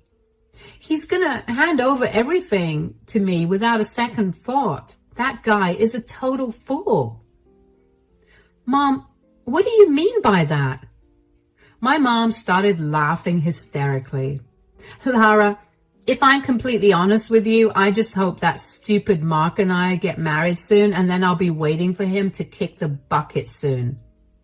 Mom, how can you say such things about Mark? He's always been so generous to us. Remember when you were dating and he threw me that amazing birthday party and even got me a car? He's never hesitated to share his wealth with us, and yet you still wish something so terrible upon him? You're being incredibly selfish. How can you even think like that? We're on the verge of getting married, and I don't want to ruin that. I can't risk upsetting Mark and potentially ruining our chances of getting married. I need this for myself, and I'm going to make sure I get it. I may not care about Mark, but I need to look out for myself. I'm going to my room. I need to put on a happy face before Mark gets back. As my mom stormed upstairs with a bag, leaving me stunned in the living room, I couldn't believe the words that had just come out of her mouth. Wishing for someone's death? It was beyond inhumane. I sat there, feeling a mix of shock and disgust. How could she be so selfish and cruel? Then it hit me. My mom's whole mindset when it came to Mark, it was all about the money. She saw him as a means to an end, a way to attain the lavish lifestyle she desired. And now she wanted it all for herself. She was glad he was so much older, thinking that she'd inherit everything once he was gone. I was very ashamed of her. Mark, the man who had done so much for us, was being treated so poorly by my own mother, and he had no idea. It made me sick to my stomach to think about it. My mom, who was supposed to be my role model, had turned out to be the worst person I'd ever encountered. She saw people as nothing more than objects to be used for her own gain. First it was my dad, and now it was Mark. Feeling overwhelmed by it all, I fell asleep on the couch, and when I woke up to the sound of the door opening, I saw Mark standing there. Hey, I hope your mom has calmed down now. I got her favorite croissant from the bakery on the way back. That's so nice of you. I'm sorry about my mom, by the way. She totally overreacted. No, it's okay. I should have kept my word. Did you have dinner yet? No, not yet. I've been sleeping. Well, order something if you want to and put it on my card. I'll go apologize to your mom now. Have a good night, Laura. I woke up knowing I had to talk to Mark. Mark deserved better. But when I went downstairs for breakfast, I saw something strange. Both Mom and Mark seemed really happy. It confused me. Hey, did you guys have breakfast already? No, not yet. We're planning to go out for breakfast. You should get dressed. Oh, is it something special? Yes, it's a special day. Mark and I decided on something important last night. We set the date for our wedding. It's going to happen in 3 months, April 19th. Oh, wow. That's quite a decision, isn't it? Well, be happy about it, dear daughter. We are officially going to be a family now. I couldn't believe it. Seeing my mom smirk felt like a punch in my stomach. It seemed to say, I won.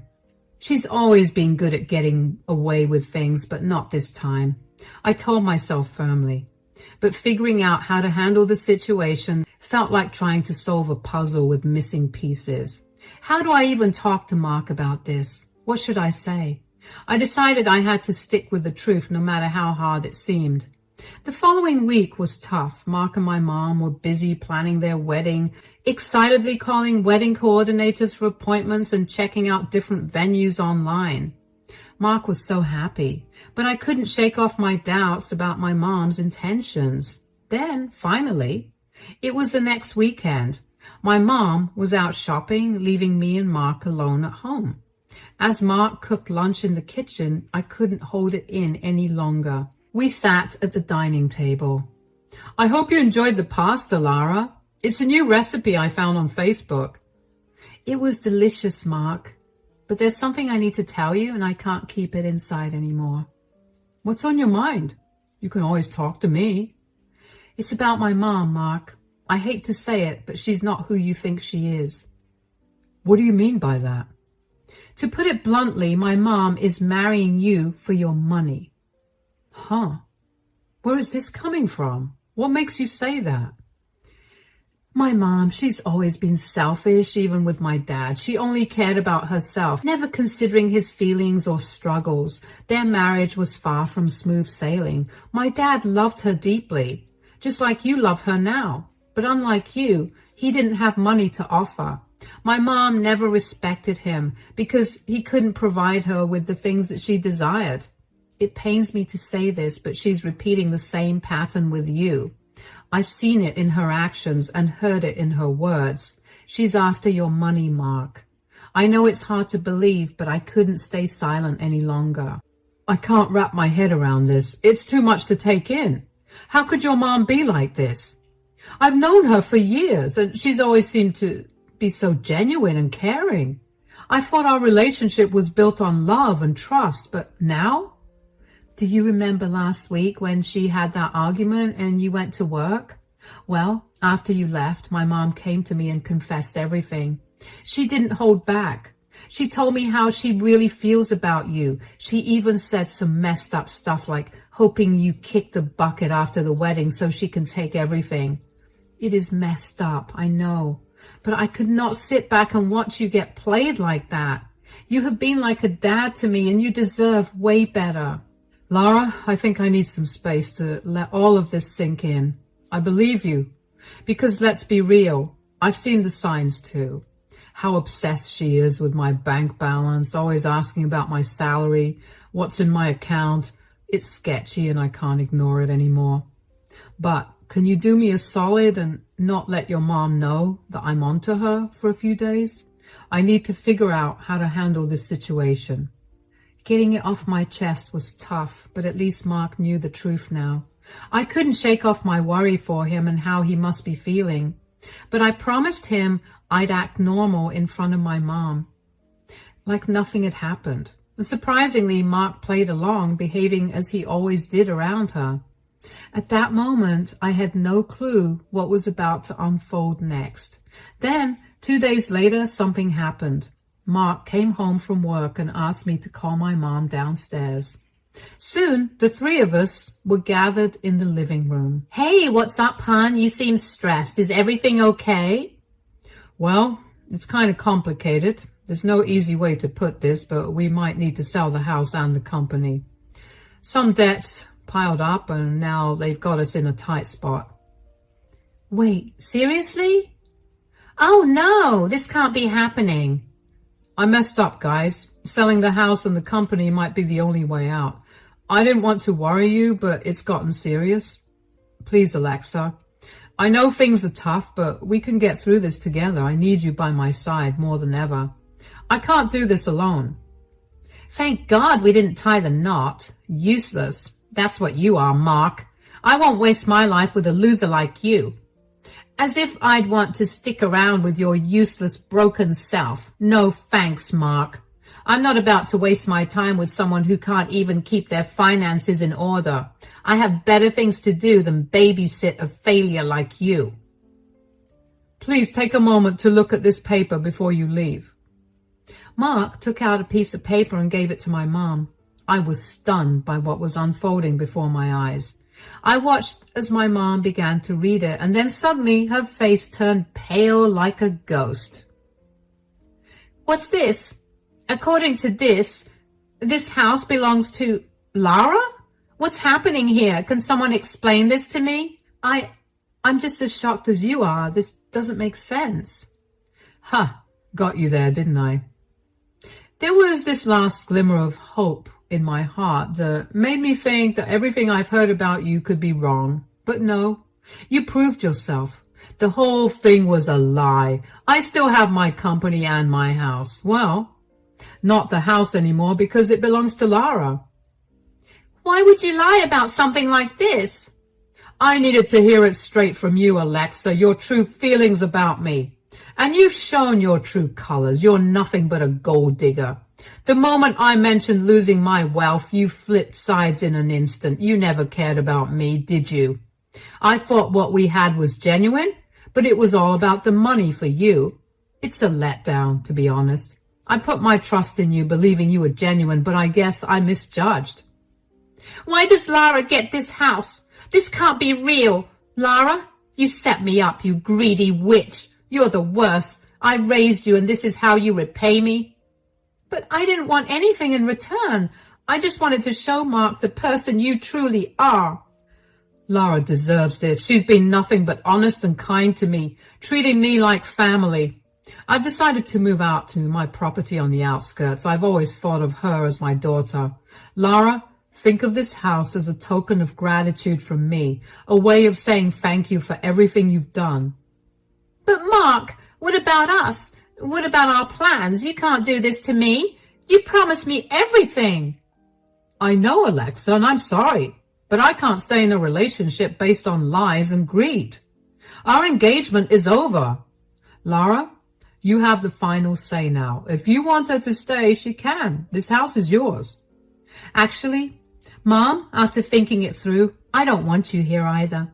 I refuse to have any association with you. Pack your bags and leave. I decided it was best for my mom to move out. It was really hard, but I couldn't handle having her around after what happened. I felt so embarrassed to even call her my mom. Now she's living in a small apartment, but I'm thankful for Mark. He's been amazing. He's changed my life for the better, and I appreciate him so much. Right now, he's finding peace in his other house. Every weekend, I make sure to meet up with him. It's become sort of a routine now. but like clockwork, my mom calls me up every now and then. She's angry, cursing me for my decisions and begging for forgiveness all at once. But she is paying the price of her own actions, and I've had enough of her. As for me, I'm getting ready for college in the fall. I'm excited for my future.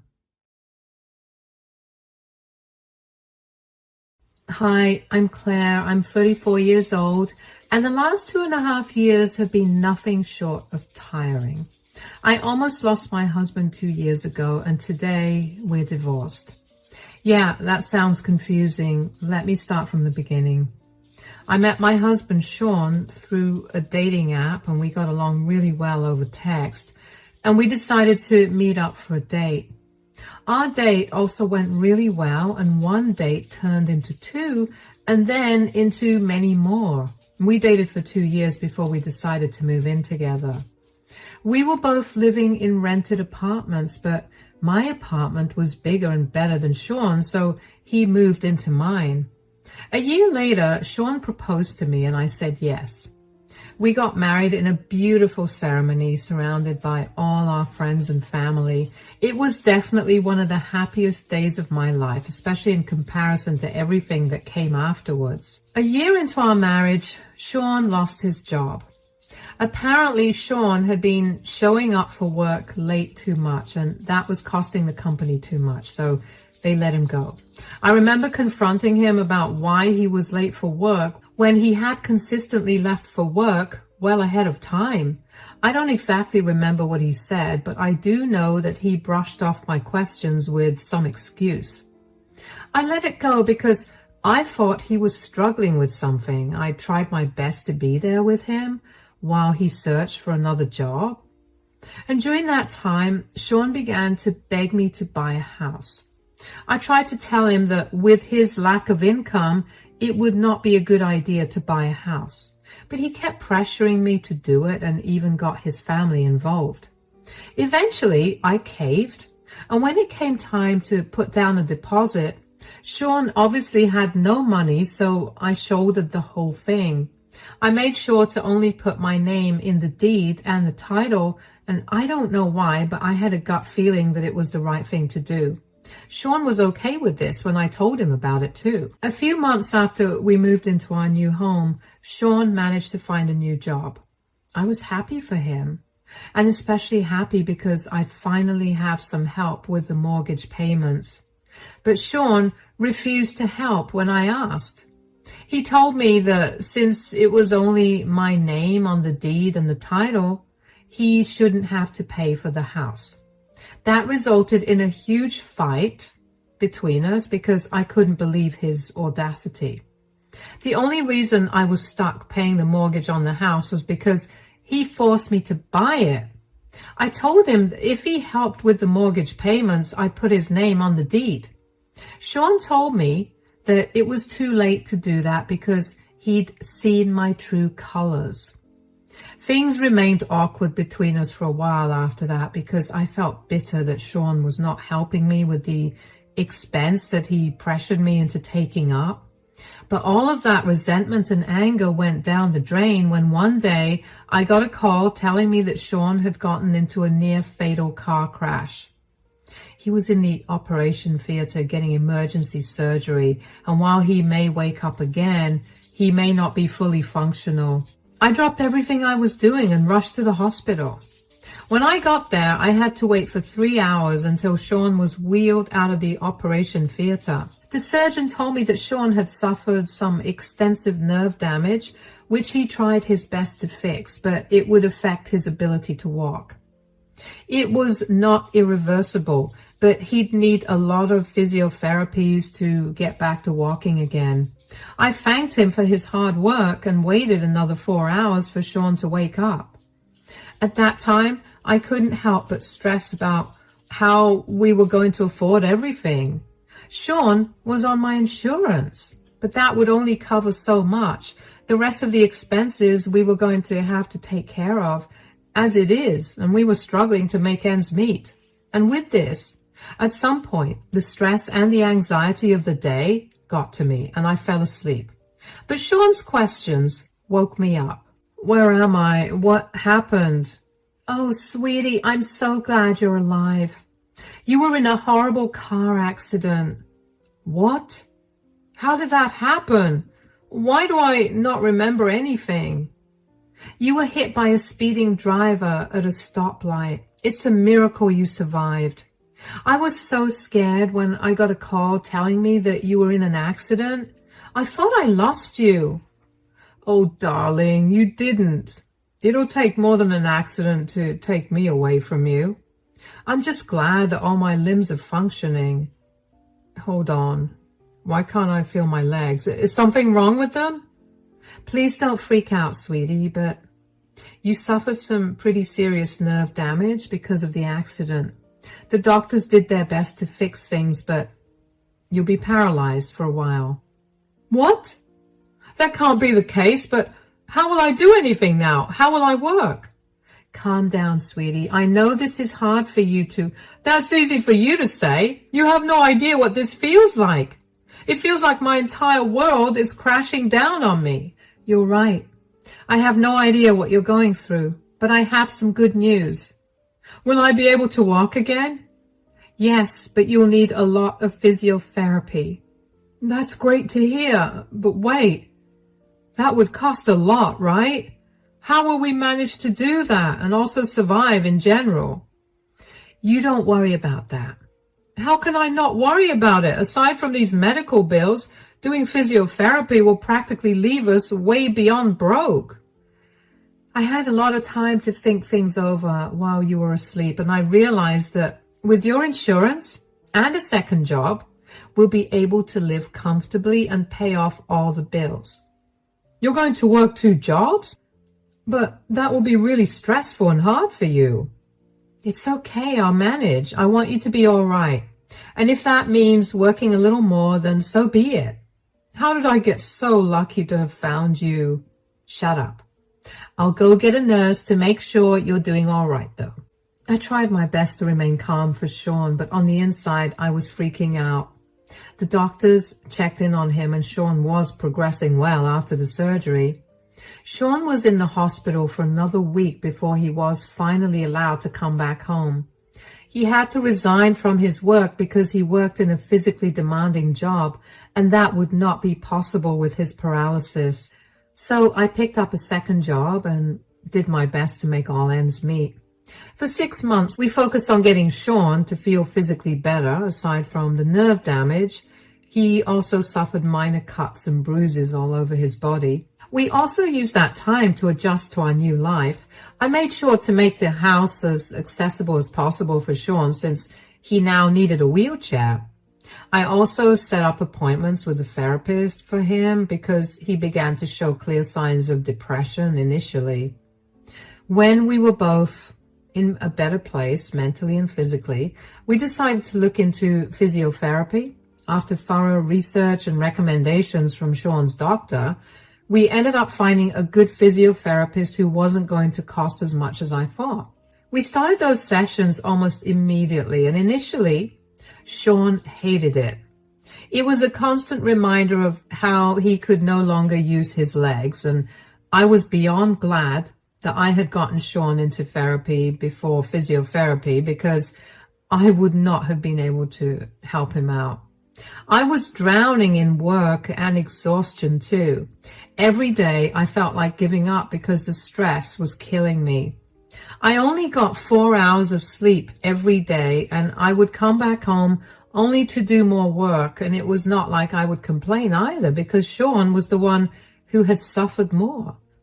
I just pulled myself up by my bootstraps and did my best to be a good wife and caregiver to Sean. And 2 years later, Sean finally began to make some progress. He could wiggle his toes on his own, and I could tell that he was beginning to do better mentally as well. I began to notice him looking forward to his physiotherapy sessions, and one day I even commented on it. Okay, I'll be heading to work now. When will you be back to take me to my physio? Oh, wow, somebody's excited to do a little exercise. I'm not excited, I was just asking. Oh, sure, that's why you look so happy about going there. What's with the sudden change? You used to hate going over there. Fine. Since you have to know everything, ever since I began to get some feeling back in my legs, I've been very excited about going there. I just want my life to go back to the way it was before. Is that such a bad thing? Whoa, why do you get so passive-aggressive? I was only playfully asking you that question. I'm sorry. I just got insecure for a second. It's not a nice feeling to not be able to use your legs, and now that I'm slowly being able to, I feel kind of worried and insecure about whether I'll be able to walk like I always did. I'm sure you'll be able to do things just the way you did before. Well, Penny told me the same thing, but I can't help but be worried, you know. Penny? You're on a first-name basis with your physiotherapist? Well, she's been helping me out for 2 years now, so I think it's fine. Why, are you jealous or something? Do you think I'm cheating on you with her? Oh, no, God, no. I just think it's cute. I didn't know Miss Henderson's name was Penny. Why would you just assume that I thought you were cheating? I don't know. Felt like you were ramping up to ask me that question, so I did it first. Anyway, what time will you be back to pick me up? I'll be back by around 5. I'll take a quick shower, help you take a bath, and then we can be out of the house by 6. Is that okay? Yeah, that works. All right, I'll be off then. Have a good day at work. I will admit that I was a little hurt that Sean would immediately think that I assumed he was cheating on me when I wasn't even close to implying that. A few alarm bells went off in my head after that, but I ignored them. I got done with 2 shifts at both my work before heading back home to get myself and Sean clean. When we were headed to the clinic, Sean looked very excited. I couldn't remember if he had been feeling that way for a while, but I had been so wrapped up with other things that I barely took notice of it.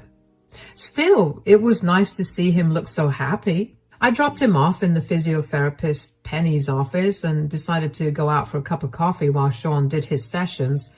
And just as I was about to leave the clinic, the receptionist, Layla, stopped me. Sometimes I'd sit in the waiting room while Sean did his sessions, and I'd usually chat with Layla. Over the 1.5 years that I'd been visiting the clinic, Layla and I ended up becoming pretty close, so I didn't think anything was wrong when Layla asked me to wait. But what worried me was when she asked me how my relationship with Sean was going. Hey, Claire, do you have a minute? Yeah, I guess. Why? Is everything okay? Yeah. Why don't you just come over here for a minute? Sure. How are you doing? I'm doing okay. I'm sorry, but why are you asking me this, and why did you make me sit here? I just want to make sure that not only the patient, but also the caregiver gets taken care of. Oh, that's sweet. Well, it's been hard. I mean, I never expected Sean to be paralyzed. But I guess it's good to know that he's slowly recovering. I just wish he'd recover a little faster. Is that a bad thing? Absolutely not. Why do you feel that way, though? It's just, I'm working 2 jobs, and between that and taking care of Sean, I feel like I'm going to burn out, and I can't afford for that to happen. I get that. And you and Sean? Is your relationship doing good? Yes. I mean, we don't get to spend much time together, but we're still happy. But what does that have to do with anything? Okay, I've been very conflicted about telling you this, but every time I see you, you look even more tired than the last time, and I cannot keep this with me any longer. What's going on? The other day, I was given access to the security cameras, and I happened to see something. I didn't know if what I was seeing was real, but it was. What? What is it? Your husband is having an affair with Miss Henderson. What? With Penny? How's that even possible? He can't feel anything below his waist. Yeah, but I have more to say. Apparently, he's been doing a lot better than he's been letting on. What? What do you mean? Are you saying that he's been lying about his progress? Yes. As far as I could see, he was standing pretty well. I listened in on a few of their conversations, and Sean and Penny say a lot of rude things behind your back, especially about how you haven't noticed that Sean's doing a lot better. Oh my God. I'm a fool, aren't I? How could I have been so blind? But even worse than that is the audacity that Sean has to cheat on me when he's seen how hard I was working to provide for us. You are not a fool at all. Sean is just a horrible man, and so is Miss Penny. Like I said, I'm only telling you this because I felt horrible for you. Thank you. I have some serious rethinking to do. Is there any way you could get me a copy of the security footage? I don't think I'll be legally allowed to do that, but you could always walk in on one of their sessions. I know it'll be painful, but at least that way you could get the proof you need. All right. Thank you for telling me about this. I owe you one big time. Not at all. I'm just one woman looking out for another. You know, the way you can hear your heart when you're underwater? Yeah, that was what I felt after Layla told me that. I refused to believe that Sean had been cheating on me or that he had been lying to me about his paralysis for so long. At the same time, I couldn't bring myself to put that past Sean. He had a history of lying to me about everything and of doing questionable things too. I waited for half an hour before opening Penny's office door. I immediately began to record what I saw. Penny and Sean were making out. Sean was standing and he had Penny pinned up against a wall, carrying her in his arms. So not only was he cheating on me, but he was also able to stand and carry heavy things. My heart had shattered, but I had a surprisingly calm voice when I finally spoke up. Oh, wow. I see your legs are working again. Claire, what are you doing here? I forgot that I needed to ask you about what you wanted to have for dinner tonight, and Layla said I could walk in to ask you. I promise it's not what it looks like. So you were not making out with your physiotherapist just now? Look, could you please not report me? It took me a long time to get this job. I've had to study really hard, and it's a competitive field. I can't lose this job. Clearly, your studying paid off because you managed to get my husband back in shape and ready to sleep with. There's no need to be so vulgar and sarcastic, Claire. Why is there no need for it? I've been breaking my back working hard to make sure that you'll be able to live a normal life again. And for what? For you to cheat on me? I swear, this is the first time. I'm so sorry, okay? This did not look like the first time, Sean. Is this why you've been so eager to come to these sessions? Here I was thinking that you were excited to get your life back, but clearly that isn't the reason. I was excited to get my old life back. I just got swept up in the moment. I'm sorry I hurt you. Can we please just talk about this at home? What home? You're not welcome there anymore. What? I don't want cheaters living under my roof. That's not only your house, it's mine too. Excuse me? Do you need to be reminded about who bought the house? Who's been paying all the mortgage and the bills and the utilities? Are you seriously going to throw a disabled man out onto the streets? Your disability did not stop you from cheating on me, so I think you'll be able to find a place for yourself. I have no money. What do you expect me to do?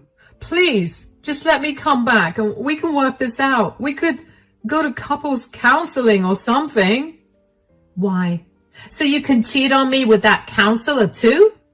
I know that you're angry and upset with me, but please be a little rational here. Were you rational when you decided to cheat on me with your physiotherapist? Then I'm being very rational when I'm making the decision to throw you out of my house. Where do you want me to go? I have no family here and I have no money to go to them either. Maybe Penny can help you out with that. She's been helping out with more than that anyway. Come back At least let me grab my things. You can swing by whenever you want to grab your things, but that's all you can do. I almost ran out of the clinic. I did not want Sean to see me breaking down. All the exhaustion of the last 2 years and the shock of finding out about Sean's affair sent me spiraling. I don't know how I got back home, but when I did, I broke down and sobbed for almost an hour. I couldn't believe that all my hard work had gone down the drain. All my love and care had meant nothing to Sean. He did not care for me at all. How long had he been having an affair with Penny? All those times that I had been sitting outside and waiting for him, were those times that he was cheating on me too? I also began thinking about the time that he had gotten fired from his previous job for being late. Was that also because he had been cheating on me with someone else? I couldn't think of any other reason. The next day, I called my dad over and asked him to help me change the locks. I didn't know where Sean was, nor did I care. Once the locks were changed, my dad accompanied me to file for a divorce. I managed to get a hold of the security footage of Sean and Penny, and I found out that the affair had been going on for 6 months, which meant that Sean had been lying to me about his progress for that long. I emailed Penny's superiors and attached the proof of her relationship with her patient.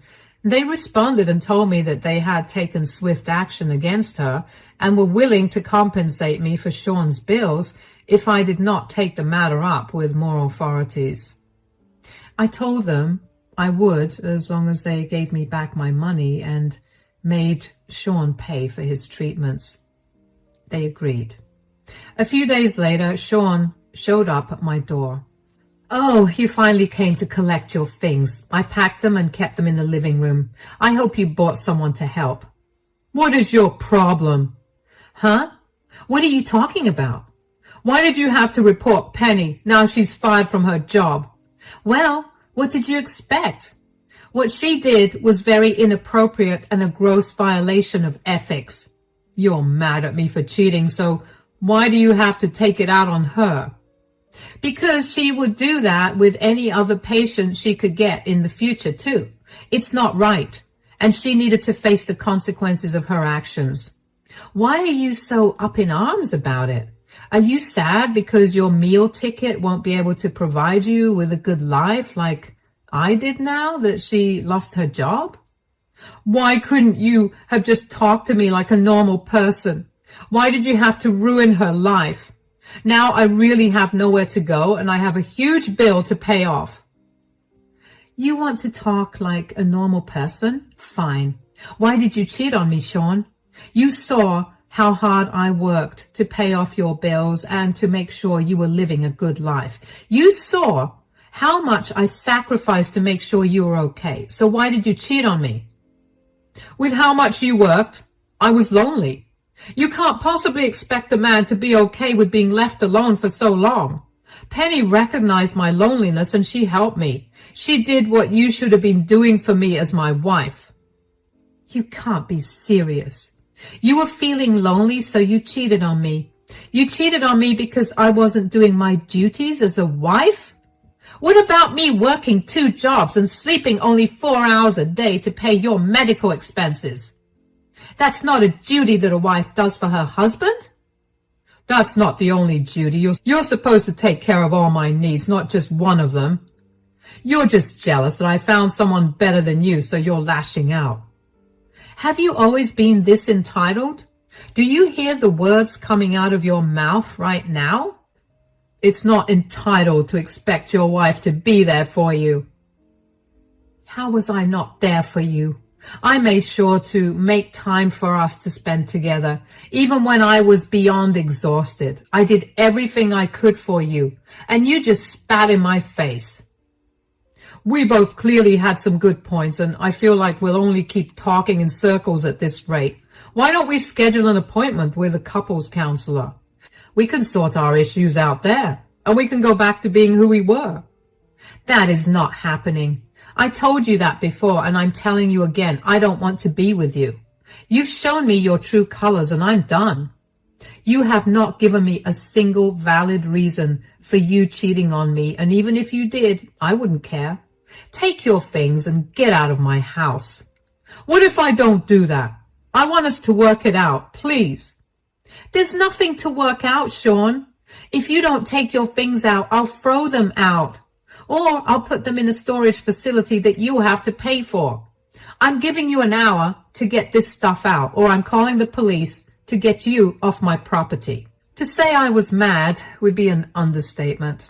I couldn't believe the sheer audacity that Sean had to try to explain himself, and was enough to set off my anger. But for him not even to justify his cheating with a valid reason made me see red. Of course, there's no excuse to cheat, but I wouldn't have been so angry if he at least had a better reason to cheat on his hard-working wife. After that conversation with Sean, I went to my room and I locked the door. I didn't want to deal with him, and I knew that he tried to start another conversation with me if I gave him even the slightest hint that I wanted to talk. Thankfully, Sean didn't make too much of a fuss after that. He called someone to help him take the boxes of his stuff out, and within an hour he was out of my house. I was so relieved that he didn't make another fuss, because I wasn't sure I would have been able to hold myself back from being outright mean to him. The next day, after Sean moved his things out, I met up with my divorce lawyer and asked him if my divorce papers were ready. They were, so I paid to serve them to Sean without me having to meet him again. It took a while to find out where he was staying, but I managed to get in touch with one of his friends who told me that he was staying with them for the moment. When Sean got served with the divorce papers, he called me to yell at me yet again because he thought that I was overreacting to what had happened.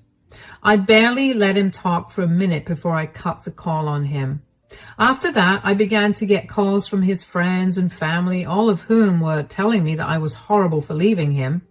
I didn't understand why they were all piling on me for being a horrible one when Sean was the one who cheated. So I spoke to Sean's sister, who told me that Sean was going around telling everyone that I mistook his friendly banter with the physiotherapist as him flirting with her, and that I was overreacting to that. Up until that point, I had decided to keep the reason for our divorce private.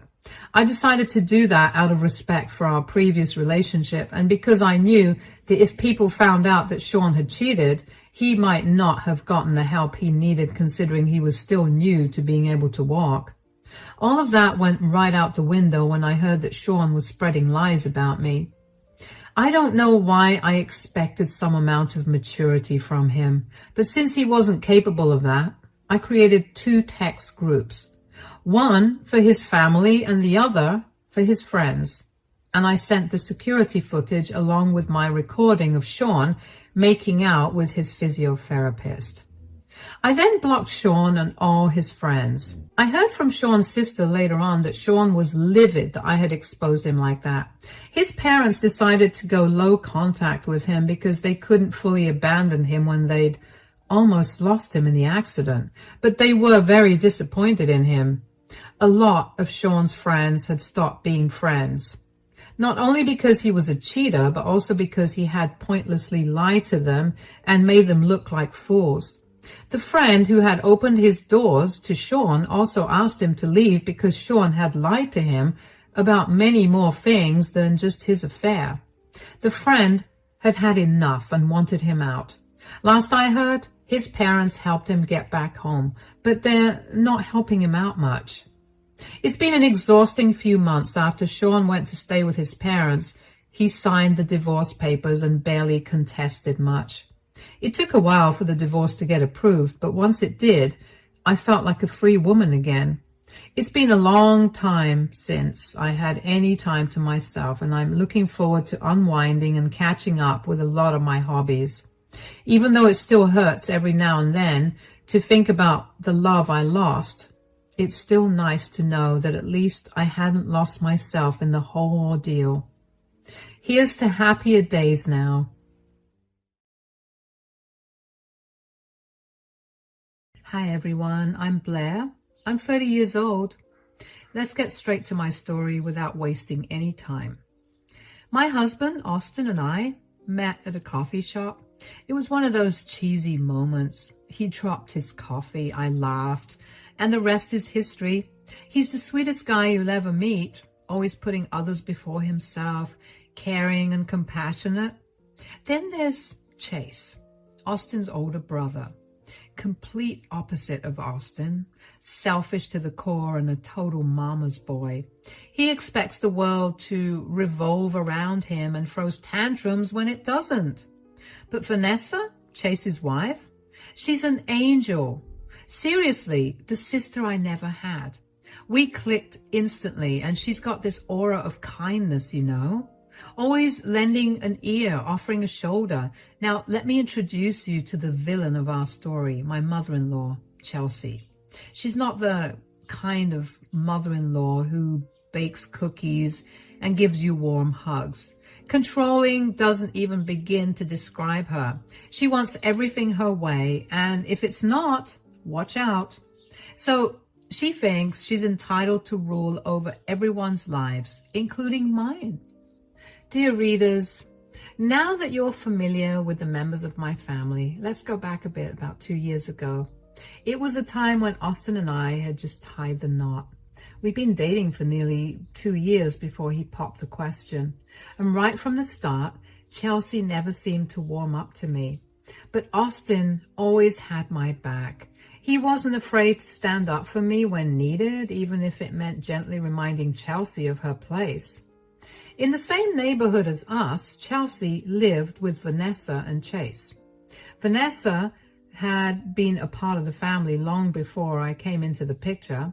She and Chase had been married for 2 years by the time Austin and I said our vows.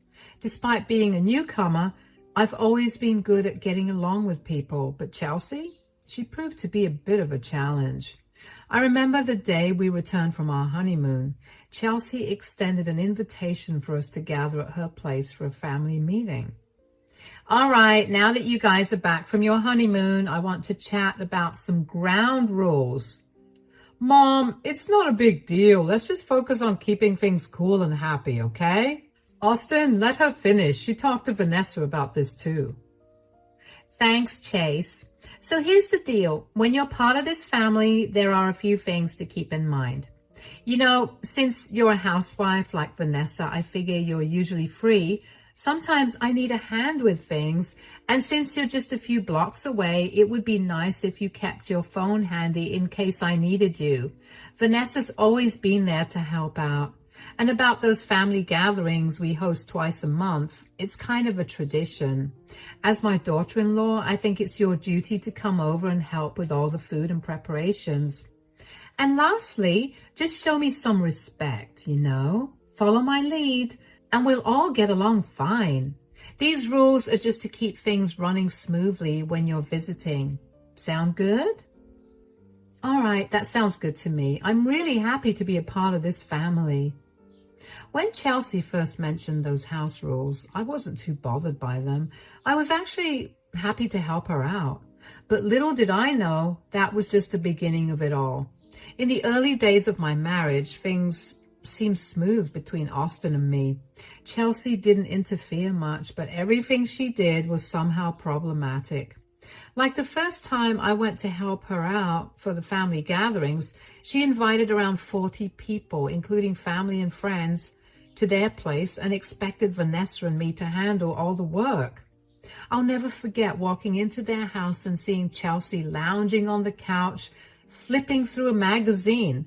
And when I asked her when we were going to start with the food, she just pointed to the kitchen and mentioned Vanessa was already in there. I joined Vanessa in the kitchen. What's going on? Is Chelsea not going to lend a hand? It's 10 a.m. How can she expect everything to be ready by 5? I find it odd. Doesn't she realize we could finish much sooner if she pitched in? Should I talk to her about it? No, don't bother. I've tried that before. It just leads to her saying nasty things. Trust me, it's not worth it. Let's just stick to the plan and get things done without causing a fuss. I see. So is this the usual routine? Chelsea doesn't really like helping out, huh? You used to handle everything on your own before I came along? Exactly. Chelsea's set in her ways and she doesn't take kindly to anyone questioning her. So that's how it went down. We worked tirelessly for Chelsea every month, cooking up a storm only to be told we couldn't eat until everyone had left, and then we were left with the leftovers. It felt disrespectful, but Vanessa never stood up against it. And me? Well, I was newly married and didn't want to rock the boat, and despite being someone who usually speaks up, I just couldn't bring myself to. I did tell Austin about it, and he agreed it wasn't right, but we figured it was just twice a month, so I sucked it up. Every now and then, Chelsea would call me when Vanessa wasn't around, asking me to do chores like cooking and cleaning. It seemed absurd, but Vanessa being away was rare. I used to wonder how Vanessa could tolerate it all without saying anything. When I asked her, she said Chelsea could get nasty, and she didn't want to risk it. She asked me not to intervene. Anyway, first year of marriage flew by. Everything was fine between me and Austin. We were enjoying those happy days. Then, after some time, Chelsea called us over to their place for dinner, and that's where things took a turn. Well, I asked Chelsea to invite you both here because Chase and I have some interesting news to share. What is it? Don't keep us in suspense. Well, Chase and I are expecting a baby. No way! That's amazing news! Congratulations, you two! Yeah, we can finally give Mom the grandkid she's always wanted. Indeed, it is a joyous occasion. However, I must remind you all that with a new addition to the family, things will be changing. What do you mean?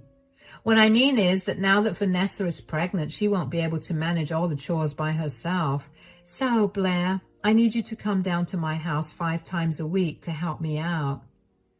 But I have my responsibilities too. I can't be down here all the time. Mom, Blair's right. She can't drop everything just to do chores.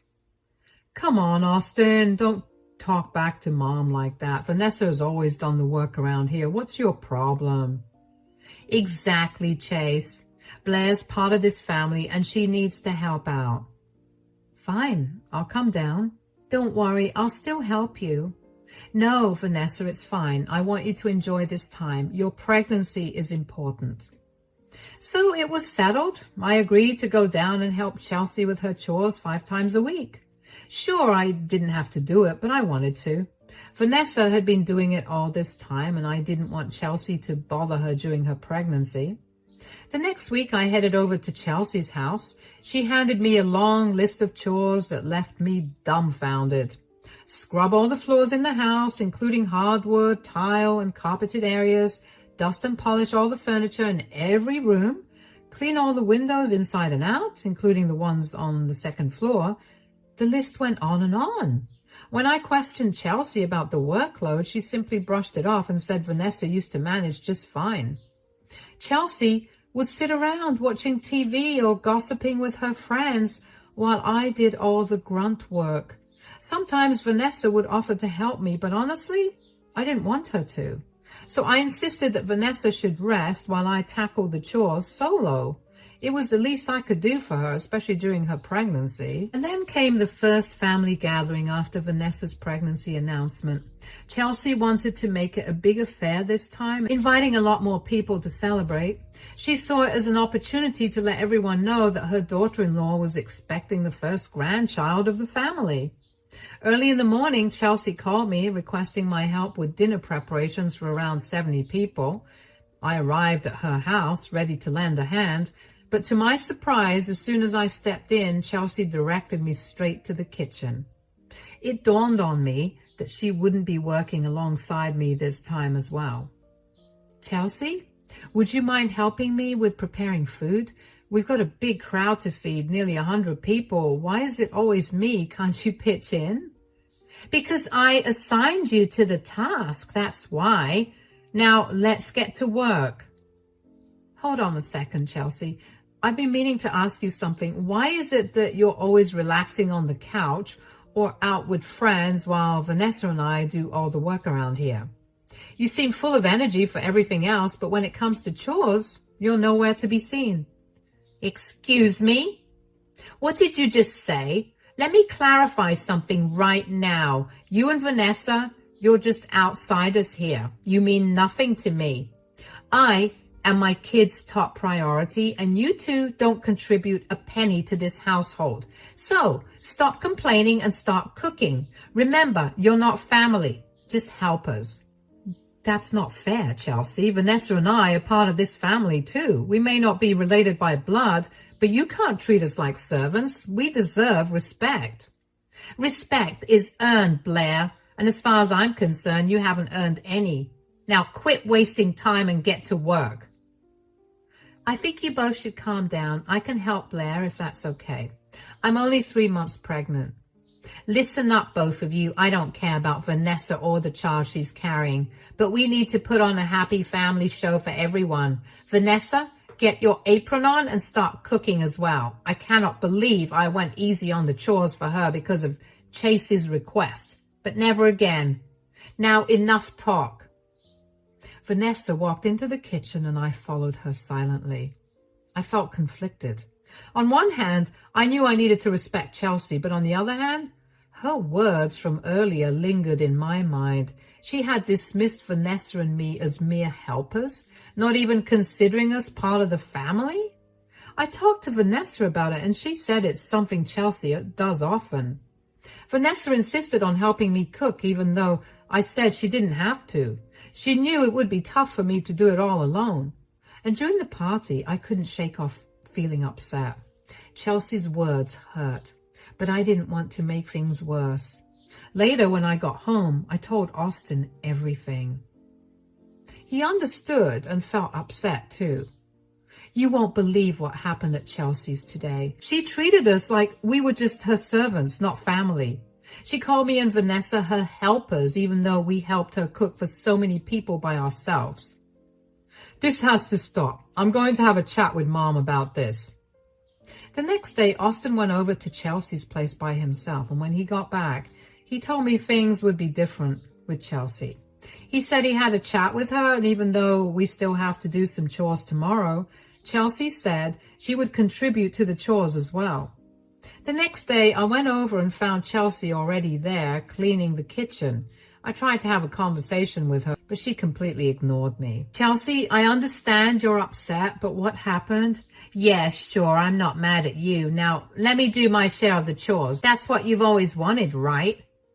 I'm genuinely sorry, Chelsea. I hope we can move past this. Why should I even forgive you? You're nothing to me. Now step aside before you run to your husband to complain about me again. After that incident, Chelsea didn't speak to me for almost 3 months. My routine became going to her house, helping with chores alongside Vanessa, and then returning home once everything was done. Family gatherings followed the same pattern: help with dinner, stay until it was over, and then return again for more chores. Chelsea's silence bothered me. Despite everything, I respected her as my mother-in-law and wanted to mend things between us. About 3 months later, Chelsea's birthday arrived, and I decided to go the extra mile and get her the bracelet she had been eyeing for so long. I talked to Austin about it and planned to surprise her with it at her birthday party. However, her reaction was not what I had expected. What's this, a cheap bracelet? I thought you would like it. I wanted to do something nice for your birthday. Nice? This is pathetic. You think you can buy my forgiveness with this trinket? No, Chelsea, that's not it at all. I just wanted to show you that I care. Care? You care about nothing but yourself. You're useless, Blair. Always have been, always will be. Vanessa was 6 months pregnant at the time, and she gently pulled me away during the party because she could see I was upset after how Chelsea had treated me when I gave her the gift. Hey there. Don't let Chelsea get to you, Blair. She's been acting like this for a while. I even talked to Chase about it, but he asked me not to interfere. Chelsea can be unpredictable, so don't take her words too hard. But I really feel like I messed up. Chelsea is Austin's mom, and I love him so much. I never meant for this to happen. She has been this way before, typical Chelsea behavior. But things turned out fine. She'll forget about it eventually. Just give it time. Vanessa and I barely exchanged more words before the sound of clinking glasses filled the room. Clink, clink. We turned to see Chelsea holding a champagne glass ready to make an announcement. Attention everyone, I've been managing this household for years, holding the family together. I thought it was time I gave myself a little birthday present, so I'm thrilled to announce that I've purchased a vacation house on the outskirts. Next weekend, we're having a party there for all my close ones to celebrate. So mark your calendars because I will be texting you all the address. It turned out that Chelsea had bought herself a vacation home, and none of us had a clue. It was a pretty gutsy move considering the big investment she made. Even Chase and Vanessa seemed surprised. Austin and I exchanged looks, totally caught off guard, and soon everyone was congratulating Chelsea. Her keeping it hush-hush left us all wide-eyed but impressed. Once the cake was cut and people started eating, Vanessa came up to me. Chelsea quickly grabbed both of us and took us to a quiet spot in the room. Hey guys, you must have heard about the vacation house. Congratulations, Chelsea. Thanks. So about the party next week, I'd really appreciate it if you could bring some homemade dishes over for it. You know, like snacks or drinks. That sounds cool. I'll text you the food I'll be getting in a day or two. Also, Vanessa, I'll be leaving a day early for some extra prep, so you'll be alone at the house. Just make sure everything's okay and you can come an hour before the party starts with the food. The same goes for you, Blair. Okay, Chelsea. After Chelsea told us about her vacation house, her behavior was different. She suddenly seemed happier, which was rare. I was pretty sure she was not as mad at me anymore. Anyway, the next day, I got all hyped up about planning the menu for Chelsea's party. Tacos, charcuterie boards, cheesecake, you name it. I texted Chelsea about it, and she seemed thrilled. For the next few days, it was all about prepping and cooking. I scoured multiple grocery stores for ingredients and went full steam ahead with the prep the day before the party. Austin and I were buzzing with excitement. Chelsea had even told Austin we could crash at the vacation house overnight since it was in the forest and far from the city. Safety first, she said. I was genuinely looking forward to a cozy family gathering. But little did I know, trouble lurked ahead. On the day of the party, I packed all the food I had slaved over along with a small bag for me and Austin. He was ready, car in the driveway, and off we went. As we left the city and drove into the forest, everything seemed peaceful. There weren't many cars in sight on the road. It was getting dark, but we were enjoying the ride. Then, out of the blue, I spotted a pregnant woman on the roadside, limping. It didn't take long for me to recognize her. It was Vanessa. My heart skipped a beat and I asked Austin to pull over. Vanessa, what are you doing out here? Where's Chase? Oh my God, Blair, Austin. Please get in the car. Let me grab some water. But why aren't you at Chelsea's? Don't even ask, Blair. Chelsea, she's such a witch.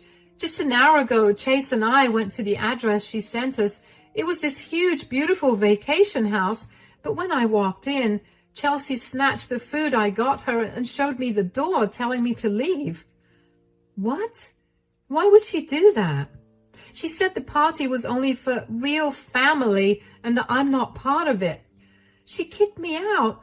You shouldn't bother going either, Blair. She is never going to accept us. Then what about Chase? Did he just stand there while my mom said all of that to you? Pretty much. He didn't stand up for me. When I begged him to at least drive me home, he asked me to walk because he was busy with the drinks. Wow.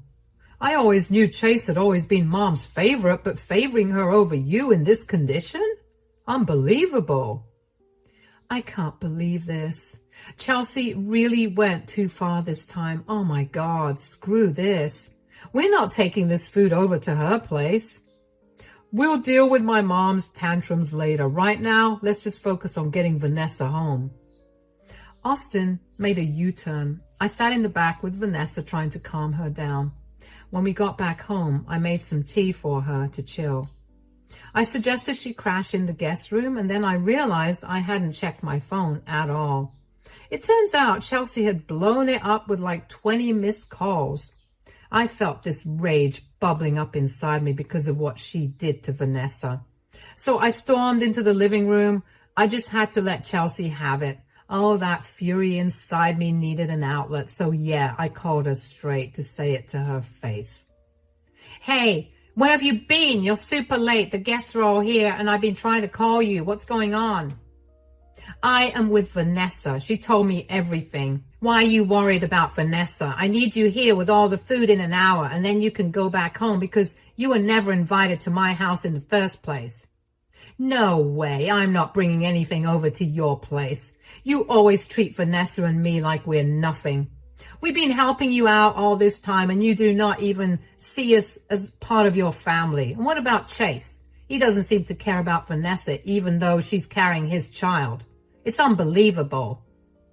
Now, Blair, do not get all riled up. You should be grateful to be part of my family. Your background speaks for itself. A mother who passed away and a father who drowned himself in alcohol. You had no one. And now you're envious of the attention I get from my sons. You'll never know what it's like to have a family because I'll never let you be a part of this one. That's it, Chelsea. You can deal with your own party. We're out. Fine, Blair, suit yourself. But remember, you'll regret crossing me. I will deal with you tomorrow when I get back. I could not believe it when Chelsea attacked my family like that. She brought up stuff that had nothing to do with the situation. Sure, I came from a family with some struggles. My mom passed away when I was young and my dad had issues with alcohol, but he was never abusive or anything. He even went to rehab to get better. Chelsea crossed a line she didn't need to. Vanessa was already asleep in the guest room and Austin seemed tense in our room.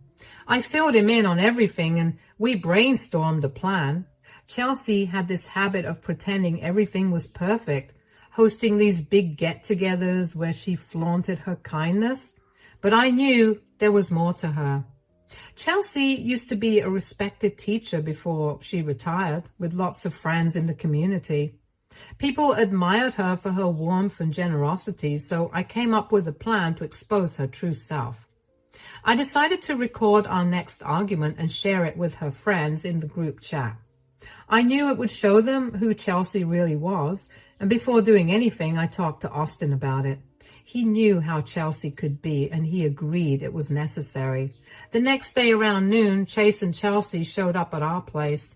Vanessa was already in on the plan, and she was waiting in the living room with Austin, ready to record everything with her phone hidden and the camera on. Meanwhile, I guided Chase and Chelsea into the living room. Oh, Vanessa, why did you have to stay here last night? I bet Blair's filling your head with all sorts of nonsense. You shouldn't be influenced by her. She might turn you against the family. We wouldn't want that. Chase, please, this is serious. Blair's not making anything up. She's opened my eyes to what's really happening here. Now, Vanessa and Chase, take your argument home. Let me handle this. Blair, you seemed pretty confident on the phone yesterday. Chelsea, do you even realize what you did? You put Vanessa in danger last night. And you're acting like it's no big deal. How could you do that? Do you even realize how bad things could have gotten? She was stranded with no one around. Look, she's not part of my family and she wasn't even supposed to be there. So I had to send her home, pregnant or not. Sure, I host these gatherings every month to keep up appearances, but that's just for show. Do you even realize the respect and favors I get from these people? They think I'm doing it all for them, but really I'm just using them to my advantage. I need you all to do one thing. Put on a happy face, act like we're a happy family, and do not let anyone see the truth. Chelsea, let's be real here. You're not exactly innocent in all of this. You've been using me and Vanessa like your personal servants. We do all your chores, cook for your guests, and then wait around to eat the leftovers. How about I spill the beans on that? Do you think your precious reputation will survive? No one is going to believe you. Those fools practically worship me. Wow, Chelsea. Did I hear you correctly? You were basically calling your own family and friends fools for falling for your act, and you're openly admitting to using them for your own advantage? Well, Blair, it is not as harsh as it sounds. Mom, enough is enough. I've stayed quiet for too long, but do you really think all of this is fair? Blair is part of my family, and if you can't accept her, then I'm sorry, but I can't accept you. You've crossed the line. It's time you realize that your behavior is hurting not just Blair, but me as well. Well, well, well, Austin, is this how I raised you? Talking back to your mom like this? Mom, I've stayed silent for too long. Blair is part of my family, and if you can't accept her, I can't accept you. Thank God I didn't turn out to be like Chase. Oh, really, Austin? You think you're better than me? At least I'm the man in my house. Enough, both of you. Blair, you deserve this. And Vanessa, you've changed too. I wish something bad had happened to you and your baby last night so you could have learned a lesson. Now you have 2 minutes to go into the car if you want to come home. I'm not coming home. Vanessa, what? Chase, don't bother. She's made her choice. Let her side with Blair. She'll regret it soon enough. Chelsea and Chase stormed out of the house. We heard the car engine start up and they left. An awkward silence filled the living room. I glanced at Vanessa and she gave me a nod. I got it. Thank goodness we have what we need. Let's wait until the evening. Everyone is usually active in the group chat then. In the evening, we knew it was time to act, so I bravely posted the entire 10-minute video we had recorded earlier in the group chat. We held our phones tightly, waiting for responses. Slowly, one by one, people started watching the video. At first, there was complete silence. It felt like everyone had seen it, but no one was saying a word. Then, one of Chelsea's friends broke the silence with a message. Well, we always knew there was something off about Chelsea. And, whoa, this is the real reason why Vanessa and Blair weren't at the party last night. Some couldn't believe a mother-in-law could say such hurtful things to their own daughters-in-law and grandchildren. More messages followed from others, expressing shock and disbelief. After about 10 minutes, our phones started blowing up with calls from Chelsea and Chase, but we decided not to answer. We had endured enough for one day. 15 minutes later, there was a loud banging on our door. It was Chelsea and Chase demanding that we open up. There were tears streaming down Chelsea's face. Blair, what you did was pretty gutsy, huh? You're going to pay for this. You thought you were being brave by secretly recording me like that. If you were really brave, you would have confronted me in the face. Vanessa? Vanessa, come on, let's go home. Blair might have gone about this the wrong way, but why did you record that video? Open this door right now, or... Legally, this is my property. If you don't leave, I'll have to call the cops. It doesn't matter if you're family. So, like this whole thing happened about 3 months ago, and let me tell you, a lot has changed since then. First off, Vanessa stayed with us because she needed a break from my brother, Chase. She was so fed up that she even threatened to leave him, but Chase begged her to stay and promised he'd do better. He even kicked Chelsea out of the house because he realized he'd been taking her side too much. After about a month, Vanessa moved back in with Chase, and let me tell you, things have been way better between them.